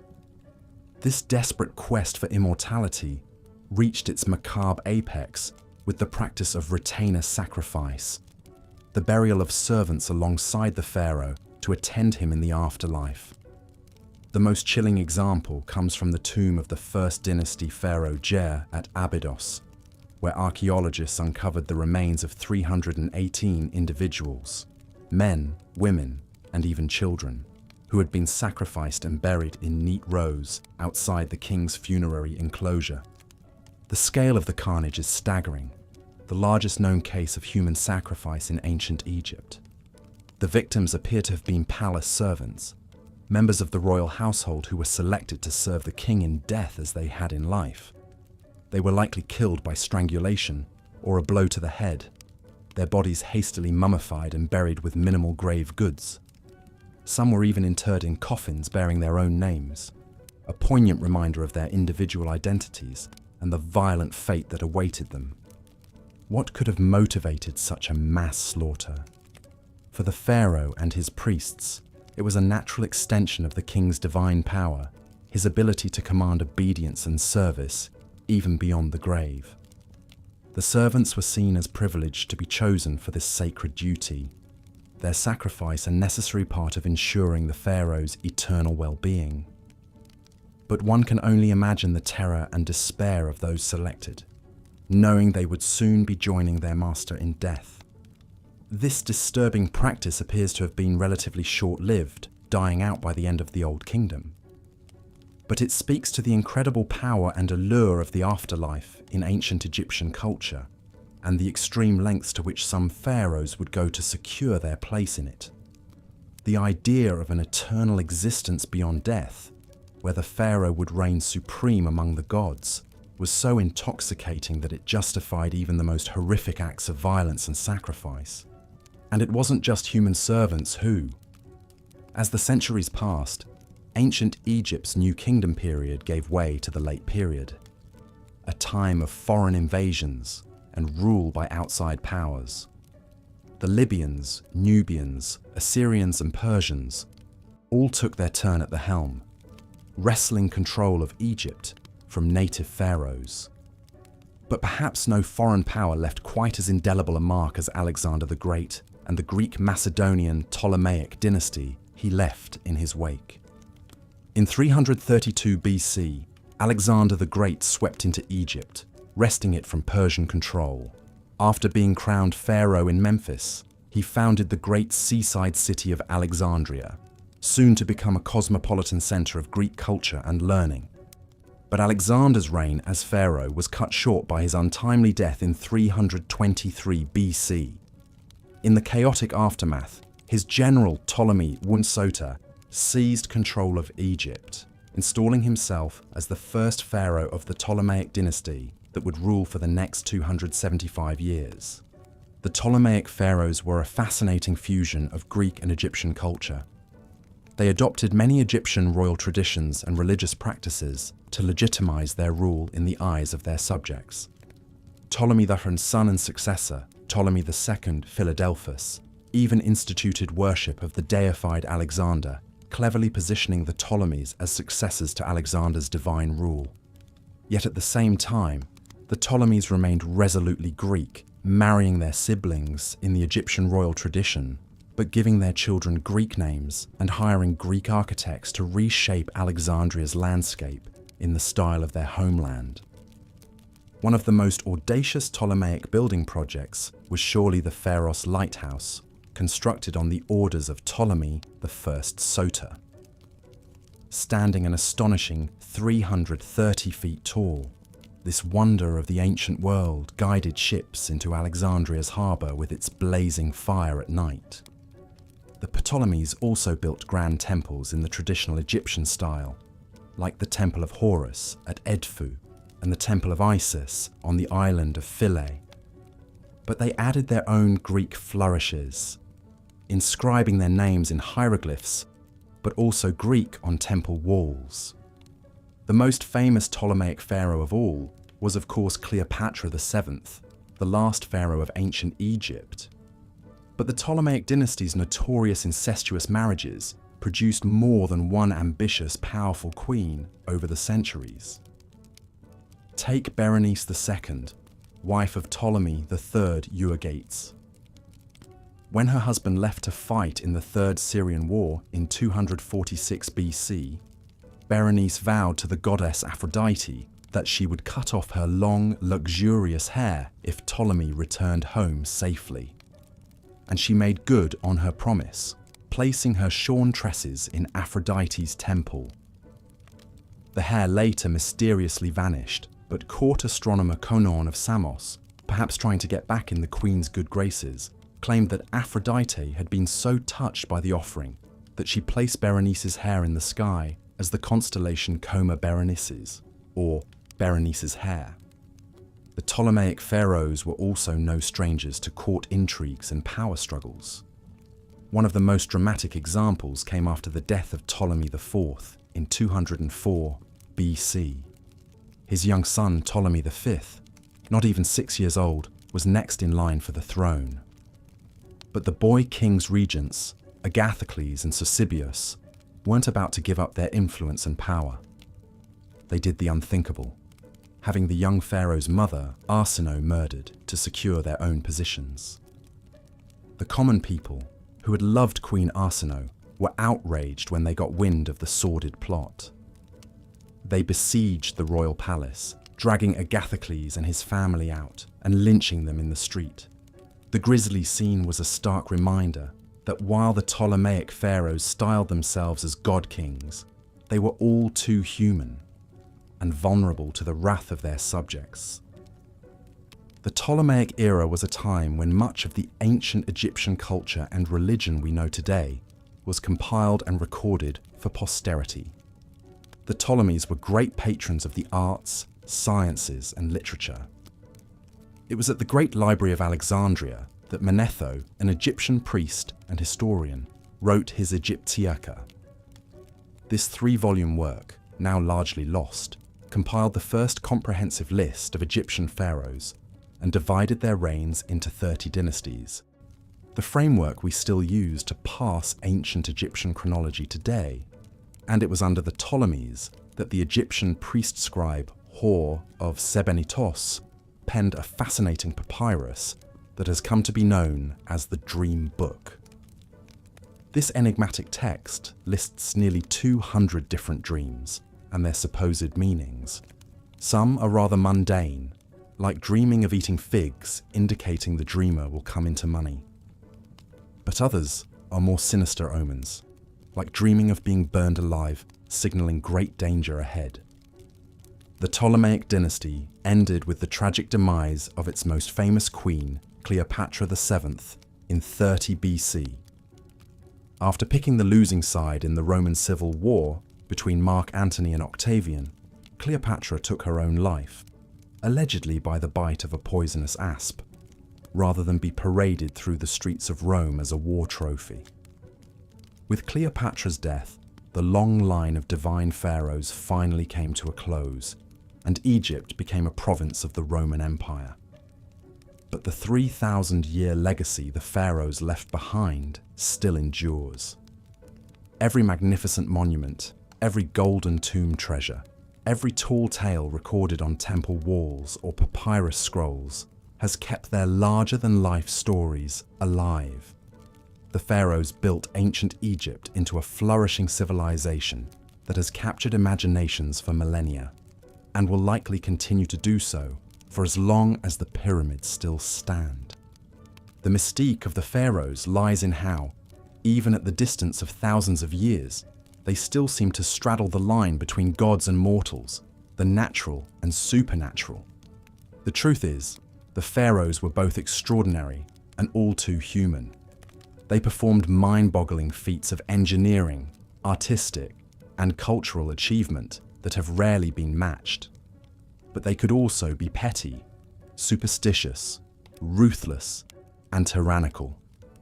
They were a bundle of fascinating contradictions, chasing immortality while grappling with all the flaws and frailties of being human.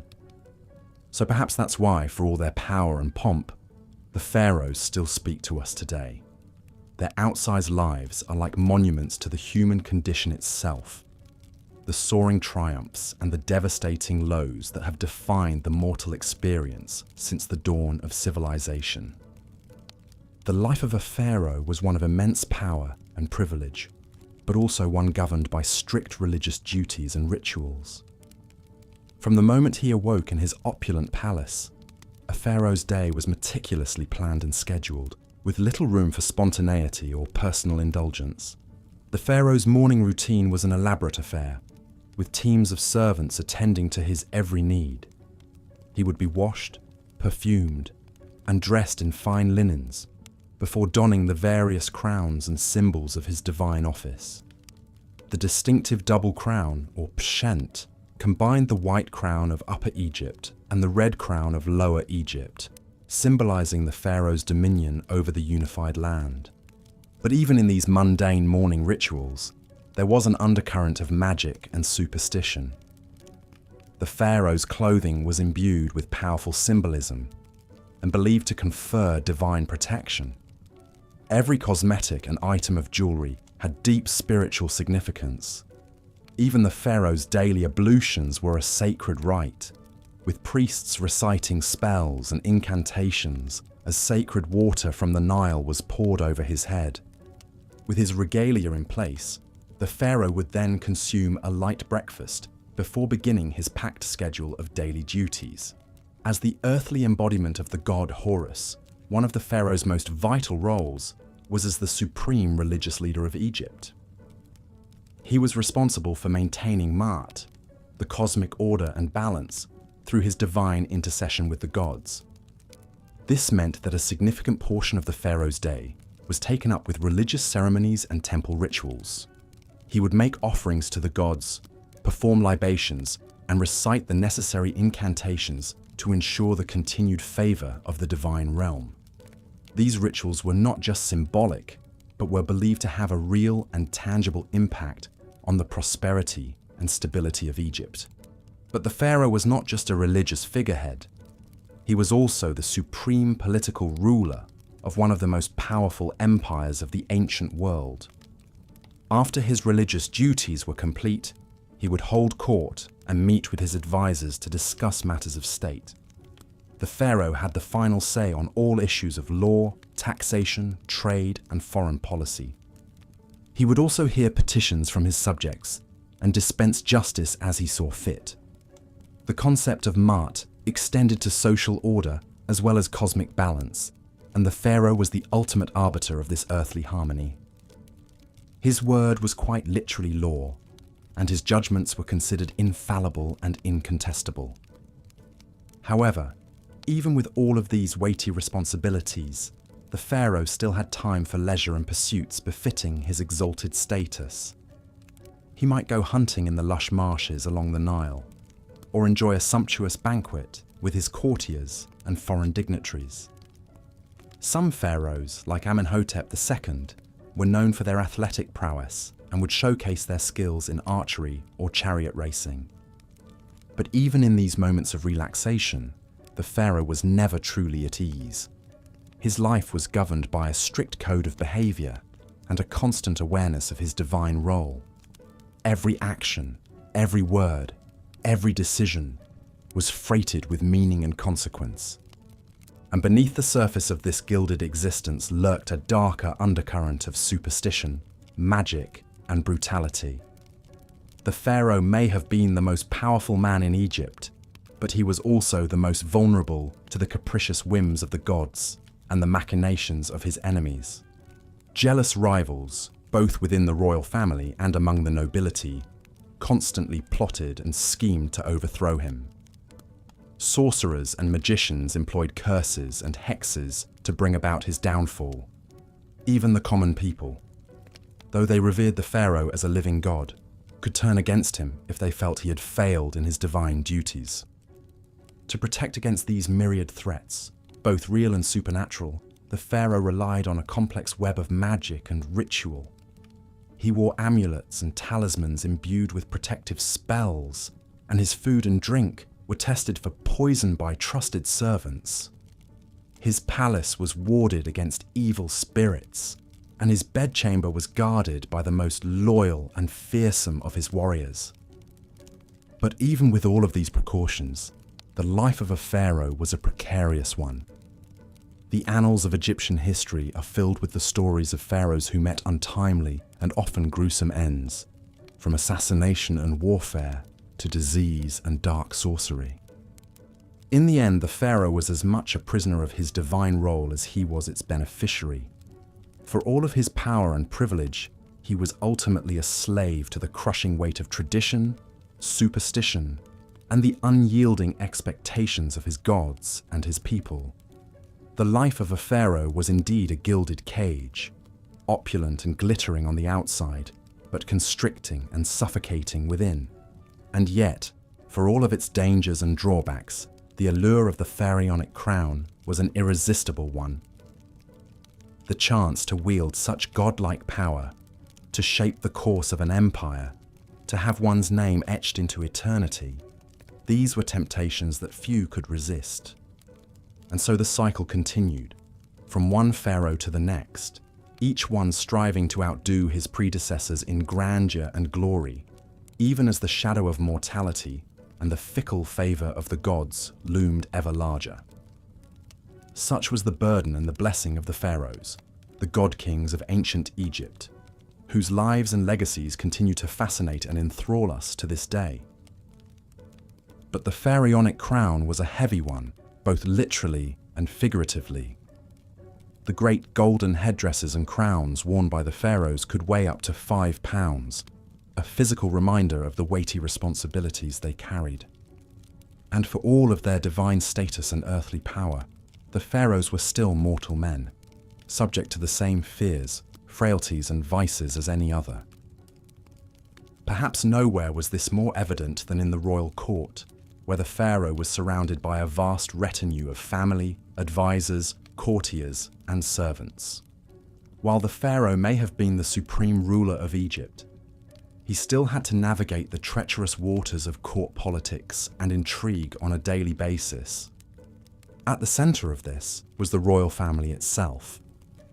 The pharaoh typically had multiple wives, including a chief queen who held a special status and would bear the pharaoh's heir. But he also had a vast harem of lesser wives and concubines, many of whom were foreign princesses sent as diplomatic gifts to cement alliances with other nations. This complex web of marriages and liaisons was not just about pleasure or politics. It was also driven by a deep-seated obsession with preserving the purity and divinity of the royal bloodline. The Egyptians believed that the pharaohs were literal descendants of the gods, and that this divine essence was passed down through the generations. To maintain this purity, the pharaohs often married within their own family, taking their sisters, daughters, and even their own mothers as wives. This practice of royal incest may seem shocking and abhorrent to modern sensibilities, but for the ancient Egyptians, it was a sacred duty. a way of keeping the divine blood of the pharaohs untainted by mortal influence. Of course, this incestuous inbreeding often had the opposite effect, leading to genetic defects, deformities, and a host of health problems for the royal family. The mummies of several pharaohs, including the famous King Tutankhamun, show clear signs of congenital disabilities and chronic illnesses that were likely the result of generations of close familial marriages. But for the pharaohs, the risks of incest were outweighed by the perceived benefits of preserving their divine status. And in a society where the pharaoh was seen as a living god, there was no higher priority than maintaining the purity and power of the royal line. This obsession with divine kingship also had profound implications for the role of women in ancient Egyptian society. While women in general had more rights and freedoms than in many other ancient cultures, the power of the pharaonic throne was still very much a male domain. There were, however, a few notable exceptions to this rule.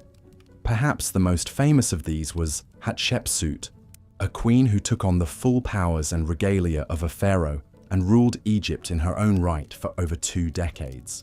Hatshepsut was a master politician and propagandist, commissioning statues and monuments that depicted her as a powerful and legitimate ruler, complete with the traditional false beard worn by male pharaohs.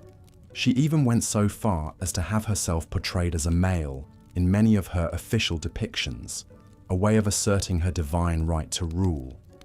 But Hatshepsut's reign was the exception rather than the rule, and her successor Thutmose III went to great lengths to erase her memory and her monuments after her death. For the most part, the divine kingship of the pharaohs remained a strictly masculine affair, with women relegated to supporting roles as queens, mothers, and daughters. This gender imbalance also extended to the royal succession, which was often a bloody and brutal affair. While the pharaonic crown typically passed from father to son, there was no formal system of primogeniture, and rival princes and factions would often vie for power in the event of an unclear or contested succession. These power struggles could turn deadly, with rivals resorting to assassination, exile, or outright civil war to seize the throne. The most famous example of this was perhaps the mysterious death of Tutankhamun, who many historians believe was murdered by his advisor and successor, A, in order to clear the path for his own ascension. Even when the succession was clear, the new pharaoh often faced challenges and threats to his rule from within his own family. Brothers, uncles, and cousins, who had been passed over for the throne, might plot and scheme to overthrow the new king, while disgruntled nobles and regional governors could use their wealth and influence to foment rebellion and unrest. To counter these threats, the pharaohs relied on a combination of political savvy, military might, and divine propaganda.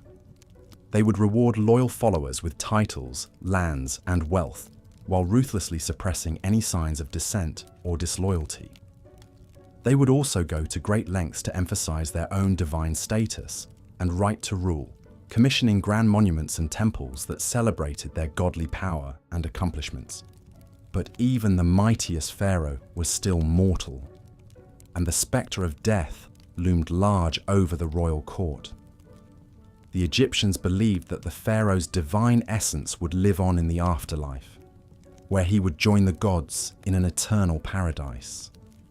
But to achieve this immortality, the pharaoh's body had to be preserved and protected, along with all the trappings of his earthly power and status. This belief in the afterlife was the driving force behind the construction of the Great Pyramids, the massive tombs that have become synonymous with ancient Egyptian culture. These monumental structures were not just grand displays of wealth and power. They were also elaborate machines designed to launch the pharaoh's soul into the heavens and ensure his eternal life among the gods. The process of preparing a pharaoh for the afterlife was a long and elaborate one, beginning even before his death. As soon as a new pharaoh took the throne, work would begin on his tomb and mortuary temple, which could take decades to complete.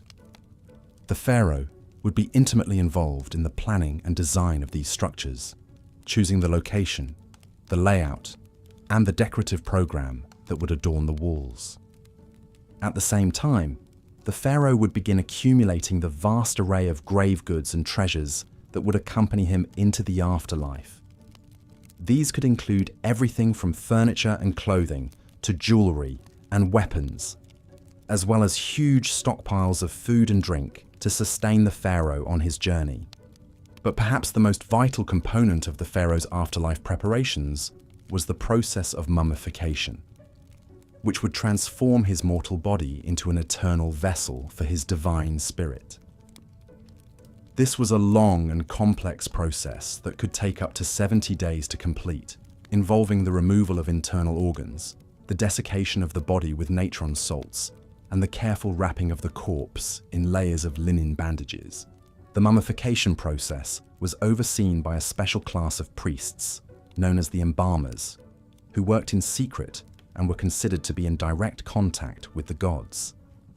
They would recite special prayers and incantations at each stage of the process, imbuing the mummy with magical spells and protections that would ensure its safe passage into the afterlife.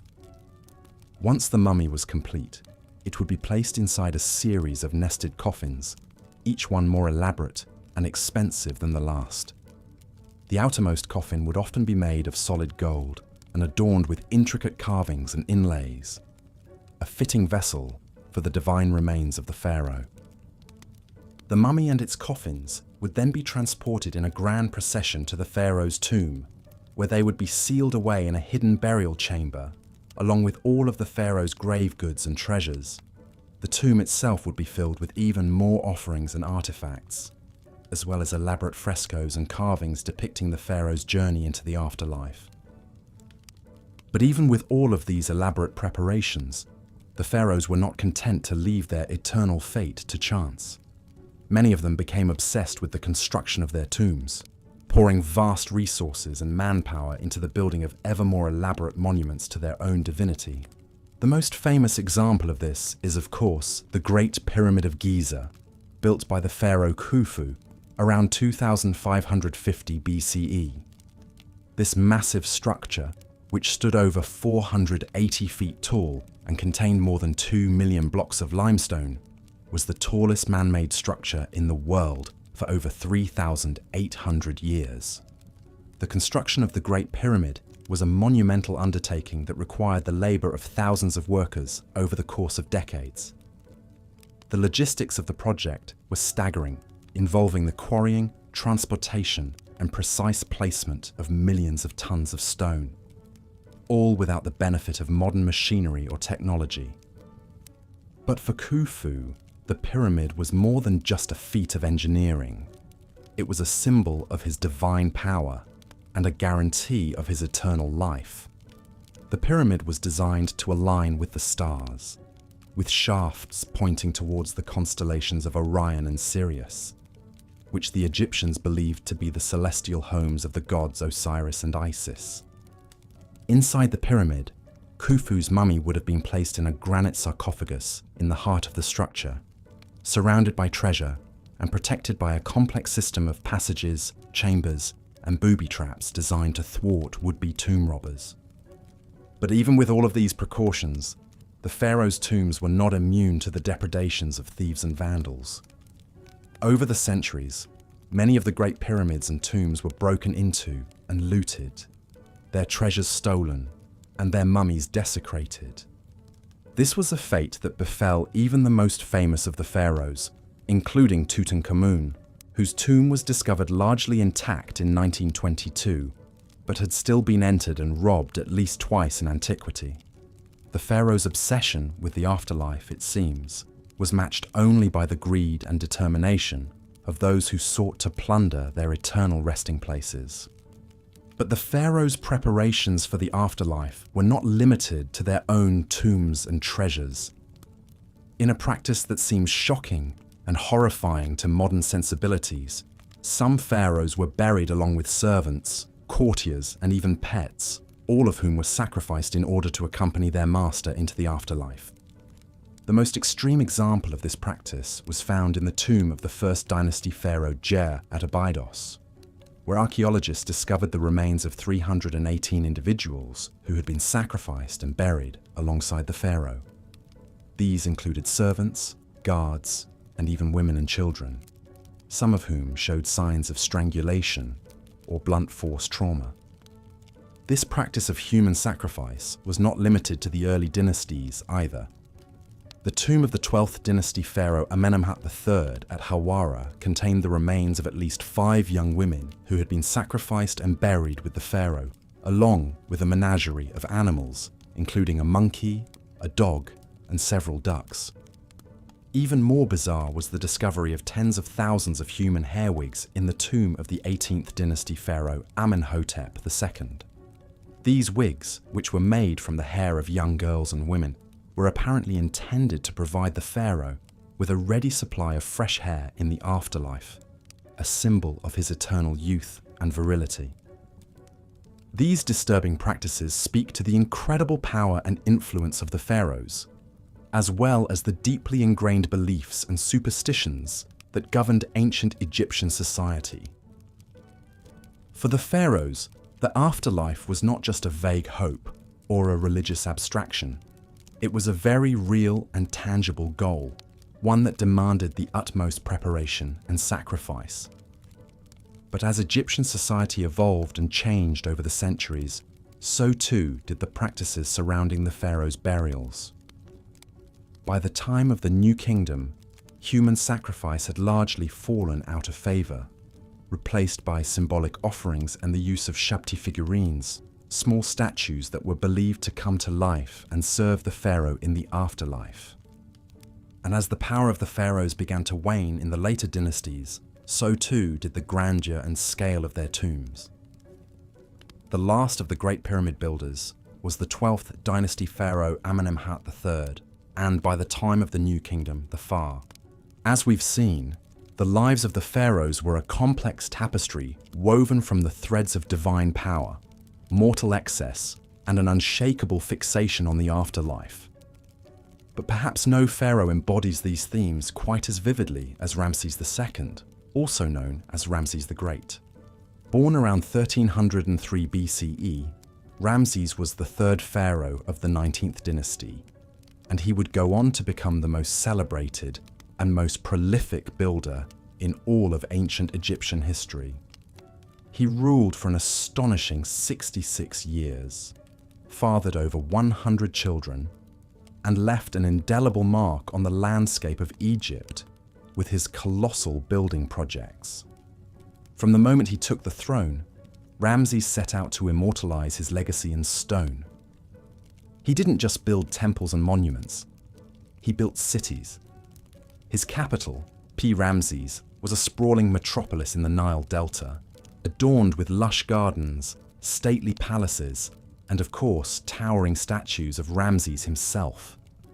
The city was a testament to Ramses' wealth, power, and unrivaled ego. But Ramses didn't just build on a grand scale. He built with a singular purpose: to ensure his own glorification and immortality. Every temple, every obelisk, every statue was emblazoned with his name and his image. He even went so far as to carve his own likeness into existing monuments, often over the names of previous pharaohs. In Ramses' world, there was room for only one god on earth, and that god was Ramses. Of course, all this self-aggrandizement didn't come cheap. Ramses' building projects required vast amounts of labor and resources, much of it carried out by slaves and prisoners of war. The lives of these workers were hard and often short, spent toiling in the blistering heat of the desert sun. But to Ramses, their suffering was a small price to pay for the glory of his eternal legacy. And what a legacy it was! From the magnificent temples of Abu Simbel to the sprawling complex of Karnak, Ramses left his mark on nearly every corner of Egypt. His reign saw military triumphs like the Battle of Kadesh against the Hittites, as well as monumental building achievements like the completion of the Great Hypostyle Hall at Karnak, a forest of 134 massive columns covering an area of 54,000 square feet. But perhaps Ramses' most enduring legacy is the very fact that we know so much about him at all. With his relentless self-promotion and larger-than-life persona, Ramses ensured that his name would live on long after his death. And live on it has. Ramses remains one of the most famous and recognizable figures from the ancient world, a towering symbol of the power and majesty of the pharaohs. Of course, not all pharaohs were as successful in their quest for immortality as Ramses. Take, for example, the curious case of Akhenaten, the so-called heretic king who ruled during the 18th dynasty. Akhenaten is best known for his radical religious reforms, in which he abandoned the traditional pantheon of Egyptian gods in favor of a single deity, the Aten, represented by the solar disk. Akhenaten's devotion to the Aten was all-consuming. He built a new capital city, Akhetaten, dedicated solely to the worship of his one true god. He changed his name from Amenhotep IV to Akhenaten, meaning devoted to Aten. He even altered the traditional style of Egyptian art, eschewing the rigid, formalized depictions of pharaohs and gods in favor of a more naturalistic, almost androgynous style. But Akhenaten's religious revolution was short-lived. After his death, his successors quickly abandoned Akhetaten and returned to the old gods, going so far as to deface and dismantle Akhenaten's monuments and temples. His name was struck from the records, his legacy all but erased. In the end, Akhenaten's single-minded devotion to his god led not to immortality, but to obscurity. And then there's the sad story of Tutankhamun, better known to us as King Tut. Tutankhamun is perhaps the most famous pharaoh of all time, thanks in large part to the stunning discovery of his intact tomb in 1922. But the life of this young king was marked by tragedy from the very start. Tutankhamun was born into a royal family in crisis. His father was none other than Akhenaten, and his mother was likely Akhenaten's own sister. Inbreeding was not uncommon among the Egyptian royalty, who believed that keeping the royal bloodline pure was essential to maintaining their divine status. But it also led to a host of genetic problems, including the congenital defects that plagued Tutankhamun throughout his short life. When Tutankhamun took the throne around the age of 9, he inherited a kingdom in chaos. Akhenaten's religious reforms had alienated the powerful priesthood and destabilized the country. Tutankhamun's advisors, including the Vizier I and the General Horemheb, set about restoring the old order, reopening the temples, and re-establishing the cult of Amun. But Tutankhamun himself was a frail and sickly child, beset by a host of physical ailments. He suffered from a cleft palate, a clubbed foot, and a severe overbite. He walked with a cane and may have even suffered from a rare genetic disorder called Klippel-Feil syndrome, which causes the fusion of the vertebrae in the neck.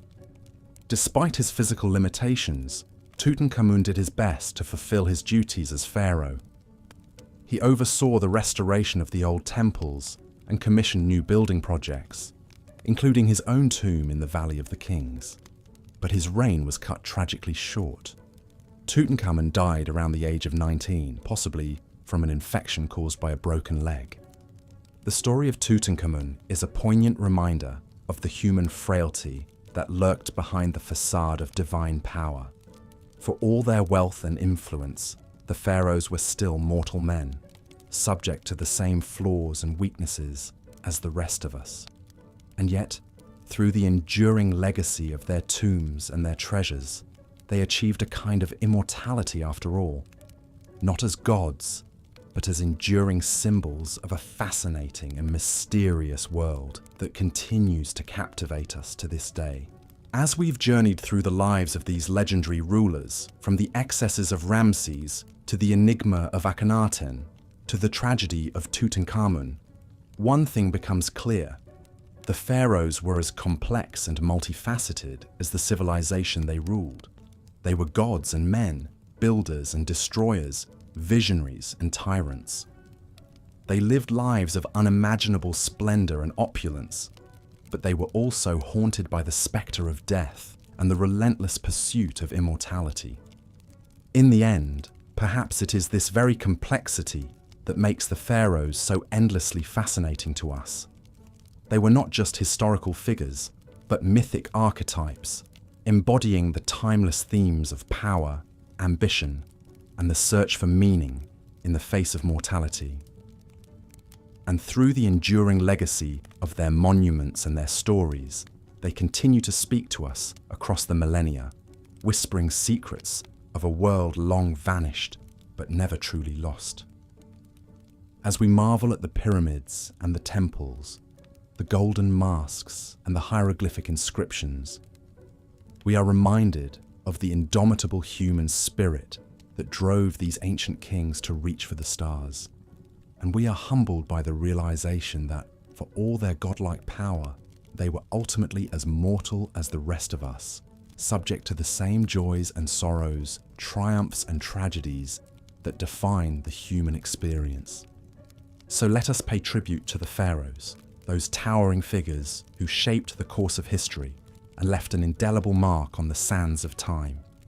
Let us remember them not just as distant mythical figures, but as flesh and blood human beings, with all their flaws and foibles, their dreams and their despairs.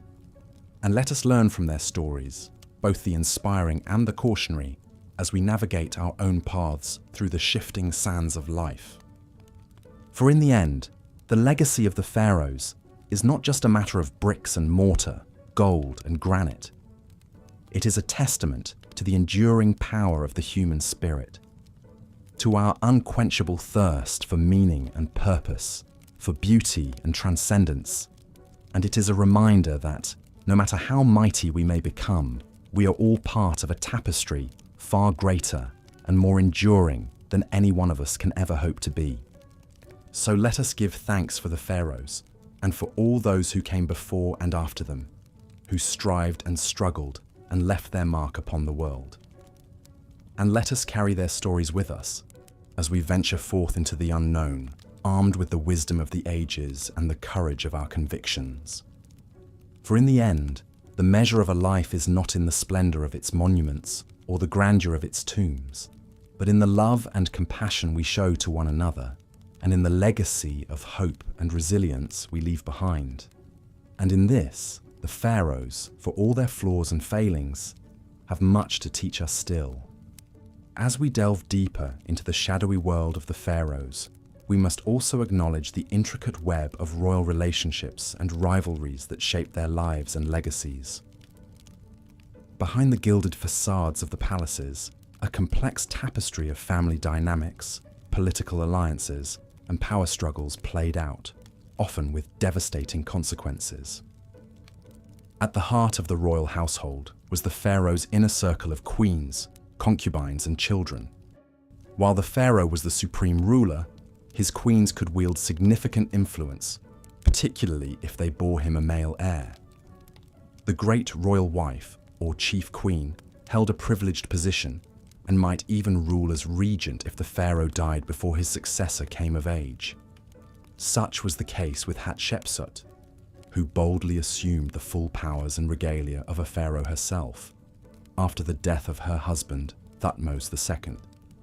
But alongside these influential queens were countless lesser wives and concubines who populated the royal harem. These women, often from noble families or foreign princesses sent to cement diplomatic ties, vied for the pharaoh's favor and the chance to bear his children. The royal court buzzed with gossip, intrigue, and shifting alliances as different factions jockeyed for position. Most disturbing of all were the instances of incest that occurred within the royal family. Pharaohs often married their own sisters or half-sisters, and occasionally even their daughters, to keep the royal bloodline pure. It was believed that the pharaoh, as a living god, could only beget a legitimate heir through union with another divinity, even if that meant keeping it in the family. This practice may have contributed to genetic disorders and abnormalities in some royal offspring. Of course, not all royal siblings married each other. Some rivalries between princes and princesses burned red hot, exploding into murderous power grabs. Take, for example, the suspected plot by Ramses III's secondary wife Tiye to assassinate the pharaoh and install her own son, Pentawere, on the throne instead of the chosen Crown Prince Ramses IV. Ancient papyrus court records paint a chilling picture of a harem conspiracy that ended in convictions and executions. Even the legendary Cleopatra VII, last of the Ptolemaic dynasty, was no stranger to ruthless family rivalries. She allegedly had her own younger sister Arsinoe IV murdered to solidify her claim to the throne. In a world where royal blood was both a ticket to power and a reason to be eliminated by one's rivals, perhaps the frequent depictions of the pharaoh smiting his enemies take on an even darker meaning. But beyond the backstabbing intrigues of the royal court, the pharaoh's family relationships could also be touchingly human. Ramses II, for instance, honored his chief queen Nefertari with a lavishly decorated tomb and a magnificent temple at Abu Simbel.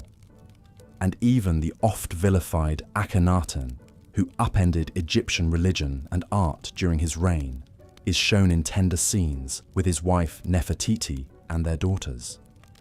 In the end, perhaps these familial bonds offered a bit of solace and sanity in the gilded cage of the royal palace. But make no mistake, being a pharaoh's relative was a double-edged sword that could cut short even the most regal life. From the incestuous unions to the cutthroat rivalries, the twisted family trees of the pharaohs bore strange and often poisonous fruit. The royal family was the most exclusive club in ancient Egypt, and possibly the most dangerous. As we turn now to examine the pharaoh's exalted role as a living god on earth, keep in mind the tangled human relationships that lurked beneath that lofty, divine surface. The pharaoh may have been the sun around which the Egyptian universe revolved, but the gravity of family and political forces also yanked him in unpredictable directions, even as he strove to maintain cosmic order and harmony.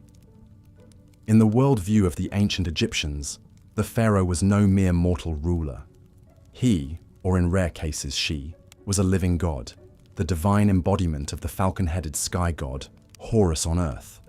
As the intermediary between the heavenly realm of the gods and the earthly domain of humans, the pharaoh played a vital role in maintaining Ma'at, the cosmic order, balance, and justice that held chaos at bay. This concept of divine kingship elevated the pharaoh to a superhuman status and imbued his every action with cosmic significance. From the moment of his coronation, when he assumed the double crown of Upper and Lower Egypt, the pharaoh ceased to be fully human and became a conduit for divine power. His word was law, his decrees were the will of the gods, and his very being was sacrosanct. One of the most visible manifestations of the pharaoh's divinity were the sprawling temple complexes that dotted the land. These weren't just places of worship, they were the earthly mansions of the gods, where the pharaoh performed sacred rituals to maintain the vital link between the human and divine spheres. The grandest of these temples, like the Karnak complex in Thebes or the Luxor temple downstream, were cities unto themselves, bustling with priests, craftsmen, and servants, all dedicated to serving the pharaoh god. Within these sacred precincts, the pharaoh would make offerings, recite incantations, and perform elaborate ceremonies to appease the gods and ensure the continued flow of divine blessings. The most important of these rituals was the daily rebirth of the sun, in which the pharaoh metaphorically merged with the sun god Ra to be reborn anew each morning. By participating in this endless cycle of death and renewal, the pharaoh helped to sustain the very fabric of the cosmos. But the pharaoh's divine status wasn't just a religious concept. It had far-reaching implications for Egyptian society and politics as well. As a living god, the pharaoh had absolute authority over his subjects.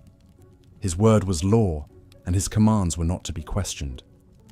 Obedience to the pharaoh was equated with piety, and rebellion against him was tantamount to sacrilege. This godlike power could be intoxicating, and some pharaohs took their divine status to disturbing extremes.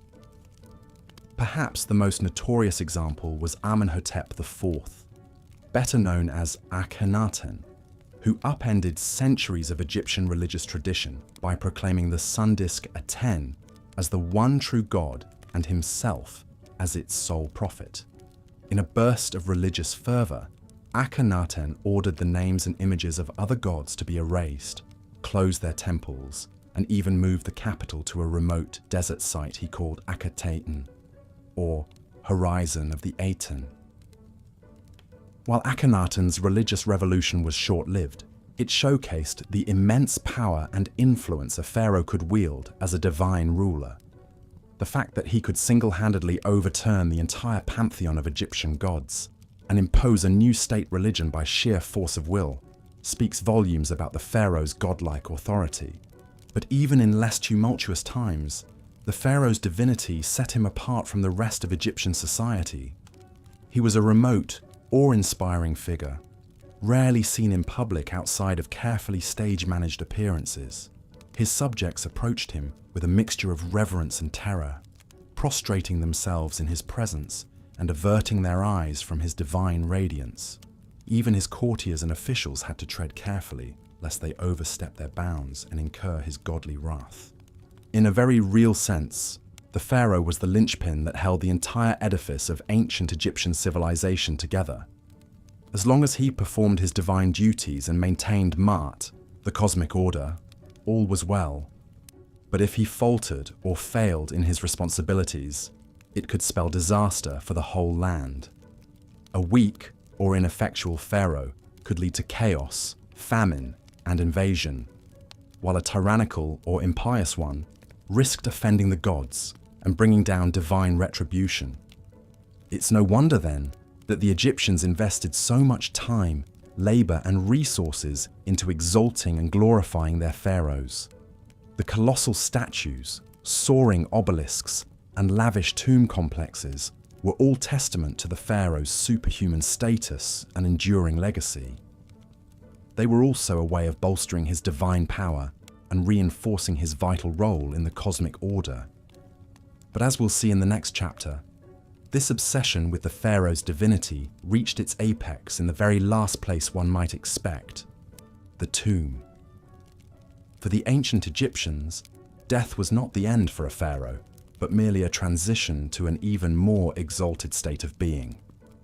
And they would go to extraordinary, even horrifying lengths to ensure their divine ruler had everything he needed for the journey. The flickering torchlight casts an eerie glow on the rough-hewn walls of the tomb, as if the very shadows are alive with the weight of ages past. The air is thick with the acrid tang of incense and the musty odor of death, a cloying perfume that clings to the nostrils and the back of the throat.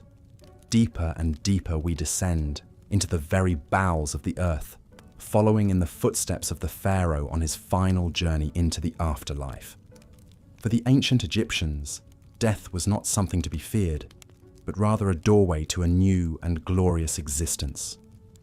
They believed that life on earth was but a brief prelude to an eternal hereafter, where the deceased would dwell in paradise with the gods, feasting and making merry for all eternity.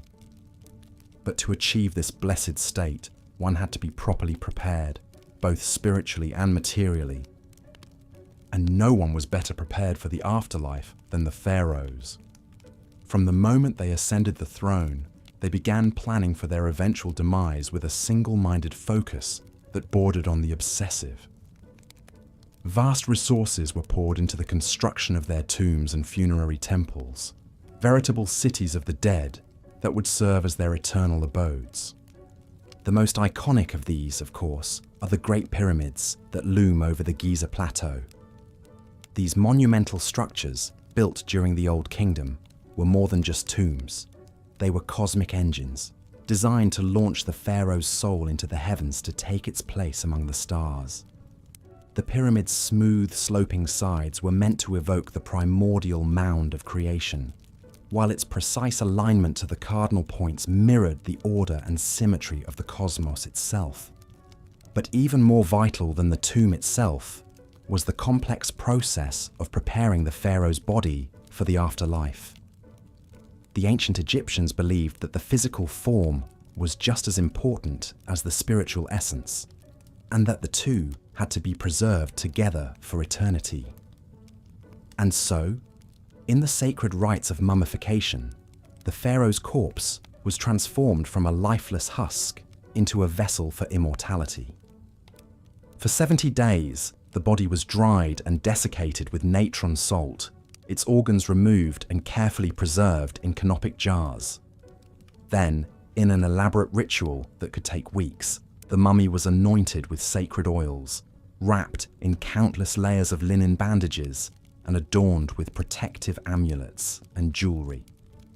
The face was often covered with a lifelike mask of gold and precious stones, an idealized portrait of the pharaoh in all his divine glory. But the pharaoh's journey was far from over.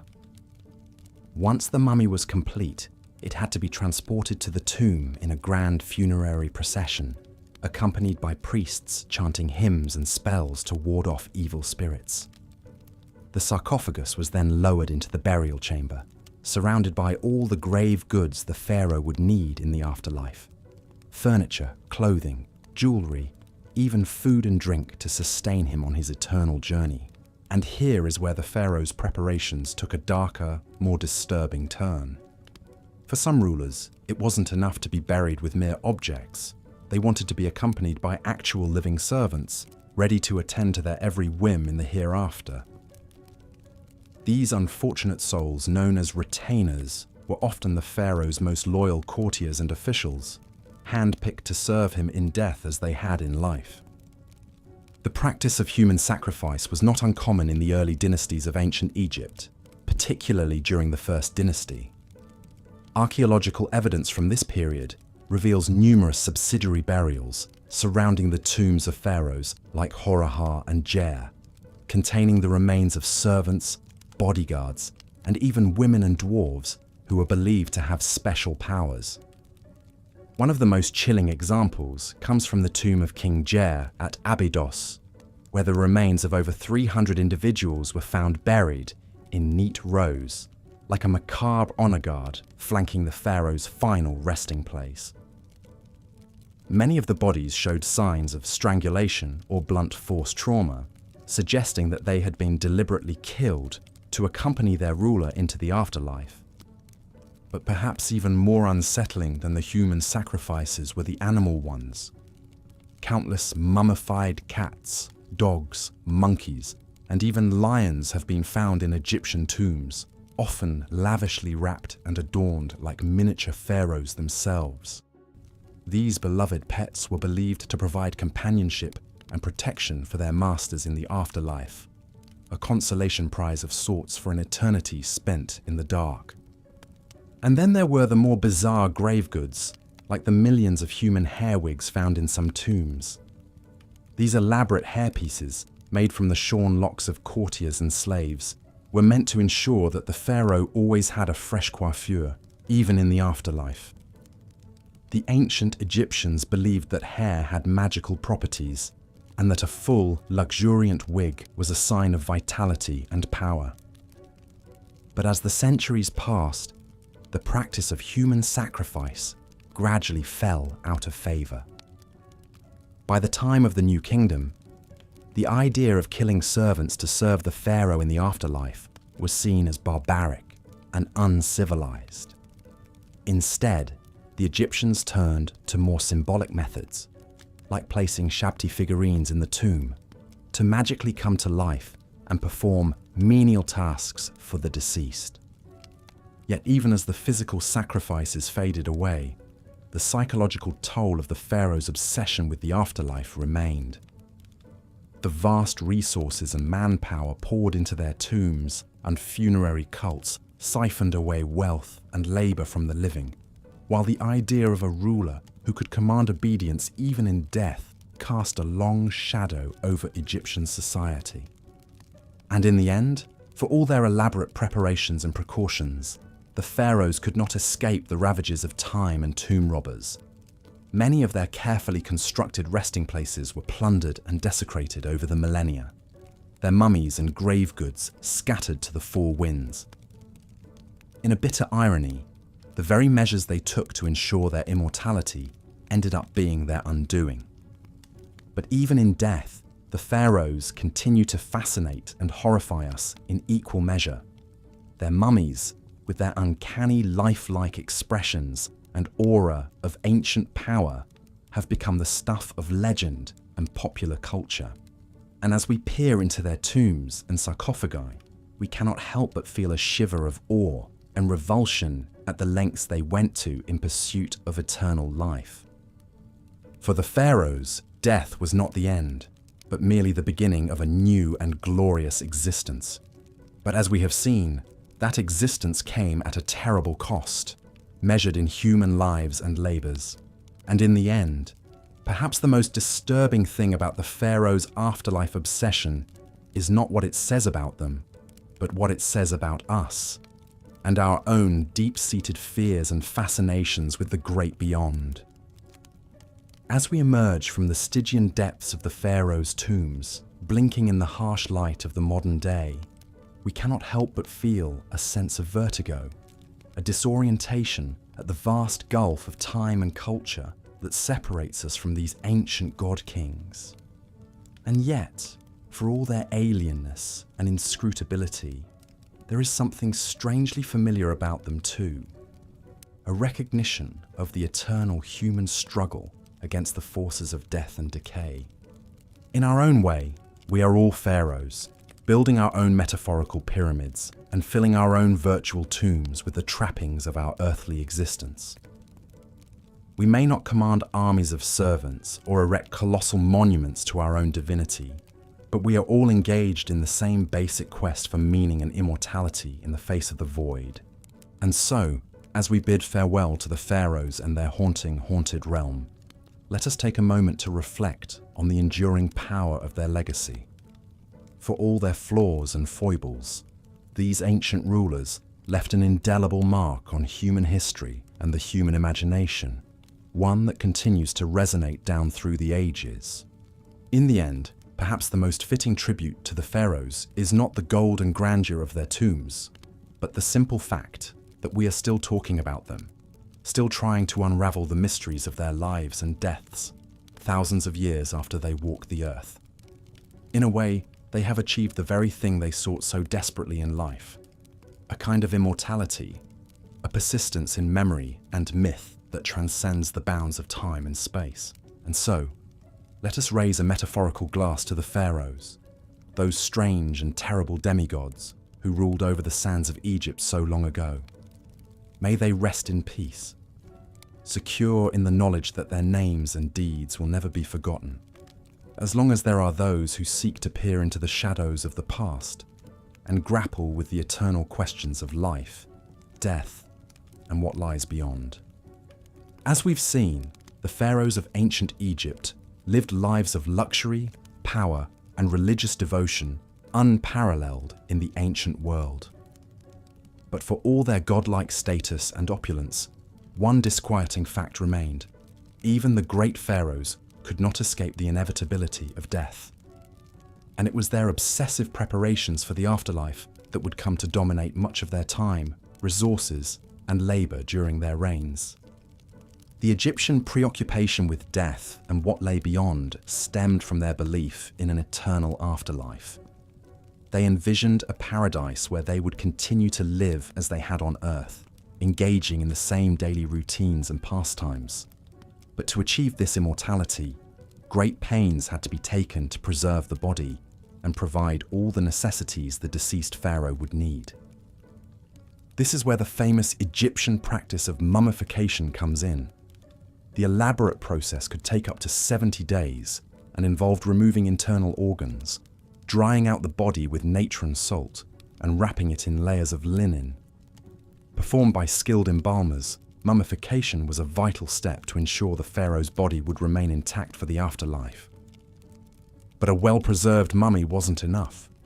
the eternal pharaoh would also need food, clothing, furniture, jewelry, and entertainment to sustain and occupy them. Enter the grave goods. Tombs were packed with all manner of worldly possessions, from basic necessities to intricate works of art. The famous golden death mask of Tutankhamun is just one example of the literal treasures the pharaohs took with them. Even more important than the mummy and grave goods, however, was the tomb itself.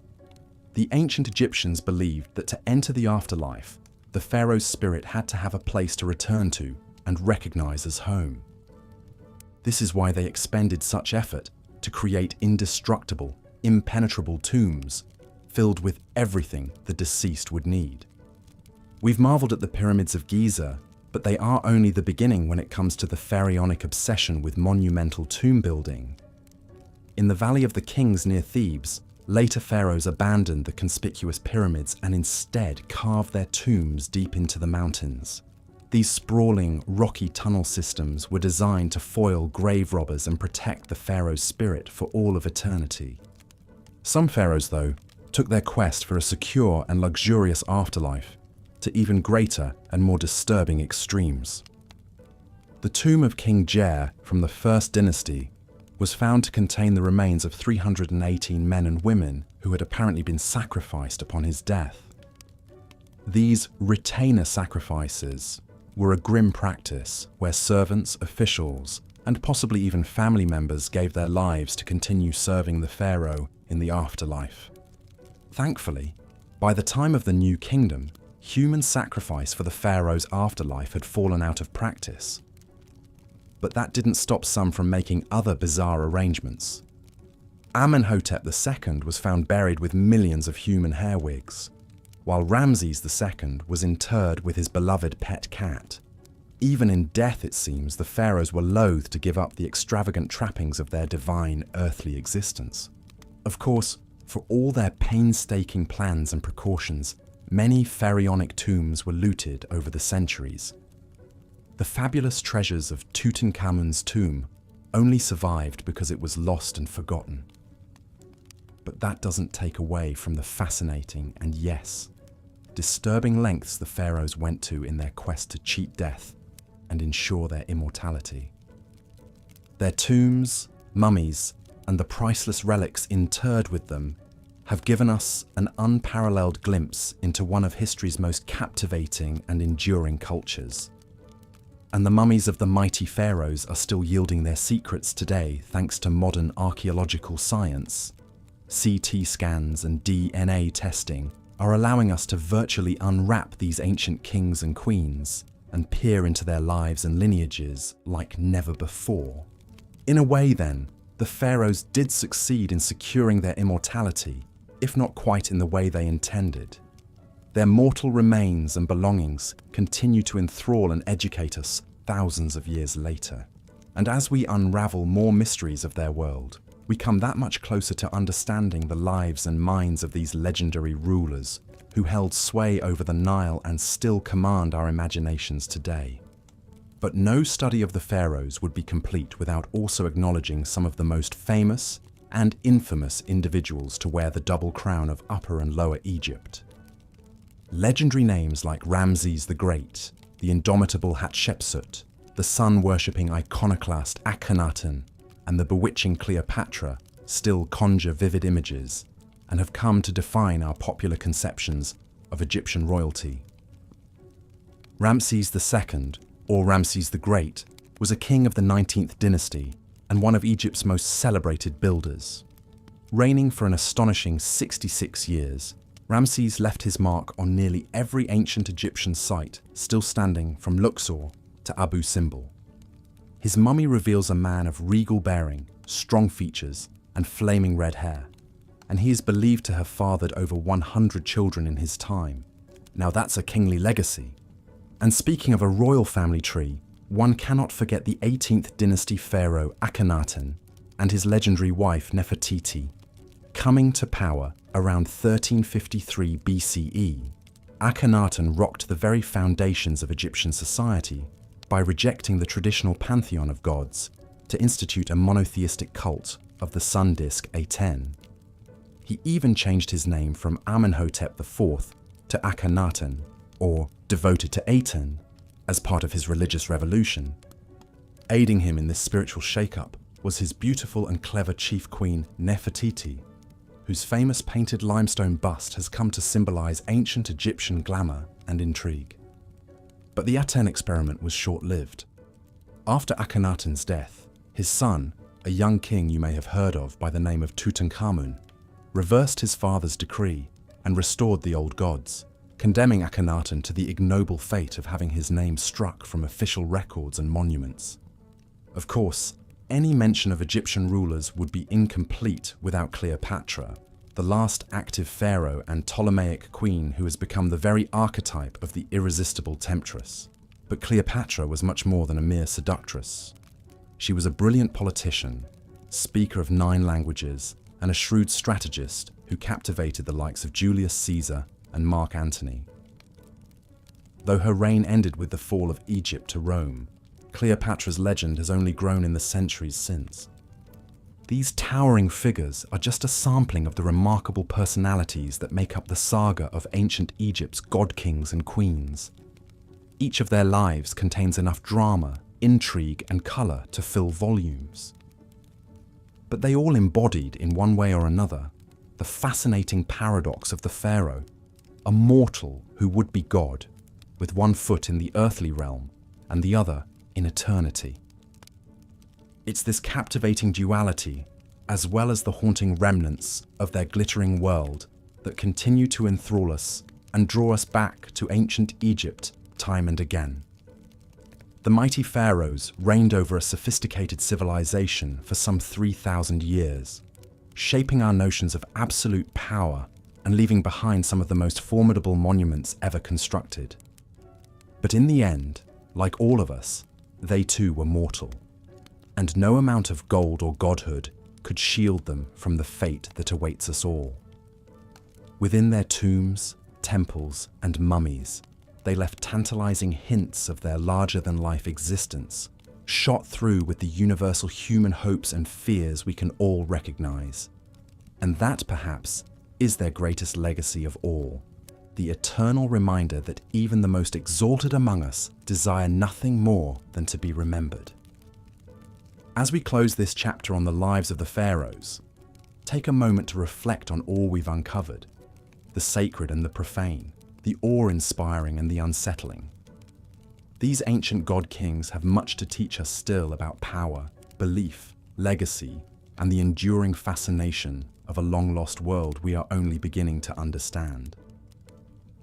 The mighty pharaohs, in all their dazzling, dramatic, and disturbing glory, will never cease to captivate us, inviting us to unravel the mysteries of their age and our own. And the inquiring mind will always heed the call to wade deeper into the past, where these legendary rulers await with their eternal secrets. As we've seen, the ancient Egyptian pharaohs lived lives of incredible power and privilege, but also darkness and brutality. From their opulent palaces to their obsessive preparations for the afterlife, these divine rulers shaped every aspect of their kingdom's culture, religion, and history. Even today, thousands of years later, the pharaohs continue to captivate us with their larger-than-life personalities, their monumental building projects, and the enduring mysteries they left behind. New discoveries and advanced scientific techniques are allowing us to unravel their secrets like never before. From the familial relationships revealed by DNA testing of mummies, to the complex trade networks traced through isotope analysis. Yet the more we learn about the pharaohs, the more we realize how much we still don't know. What was the true nature of their relationships with their queens and children? How did they really wield their immense power behind closed palace doors? What did they believe would await them in the afterlife they spent so much time and effort preparing for? These questions may never be fully answered, but that's part of what keeps us so endlessly fascinated by these towering figures of history. In a way, the pharaohs achieved their dream of immortality, not just through their elaborate tombs and mummification rituals, but through the indelible mark they left on the human imagination. From the boy king Tutankhamun to the great warrior Ramses II to the legendary beauty Cleopatra, the pharaohs continue to loom large in our collective consciousness. Their stories told and retold in countless books, movies, and documentaries. They've become more than historical figures. They've become mythic archetypes, embodying timeless themes of power, ambition, love, and death. In the end, perhaps that's the pharaohs' true legacy, not the treasure-filled tombs or awe-inspiring pyramids they left behind, but the way they've shaped our understanding of what it means to be human. Through their triumphs and failures, their brilliance and their brutality, they remind us of the heights and depths we're all capable of. The eternal human struggle to leave our mark on the world and grapple with our own mortality. So the next time you see an image of a pharaoh, whether it's the iconic death mask of Tutankhamun or a faded hieroglyph carved into an ancient temple wall, take a moment to reflect on the complex, fascinating, and often disturbing world they inhabited. And remember that even the mightiest among us are ultimately subject to the same fundamental questions and challenges that have defined the human experience for millennia. Thank you for joining me on this journey through the lives of the ancient Egyptian pharaohs. I hope you found it as enlightening and captivating as I have. If you enjoyed this video, please consider leaving a like and subscribing to the channel for more deep dives into the most fascinating chapters of human history. Ones that just might change the way you think about your own place in the grand sweep of time. Until next time, sweet dreams of sandy dunes, shimmering Nile waters, and golden burial masks gleaming in the dark.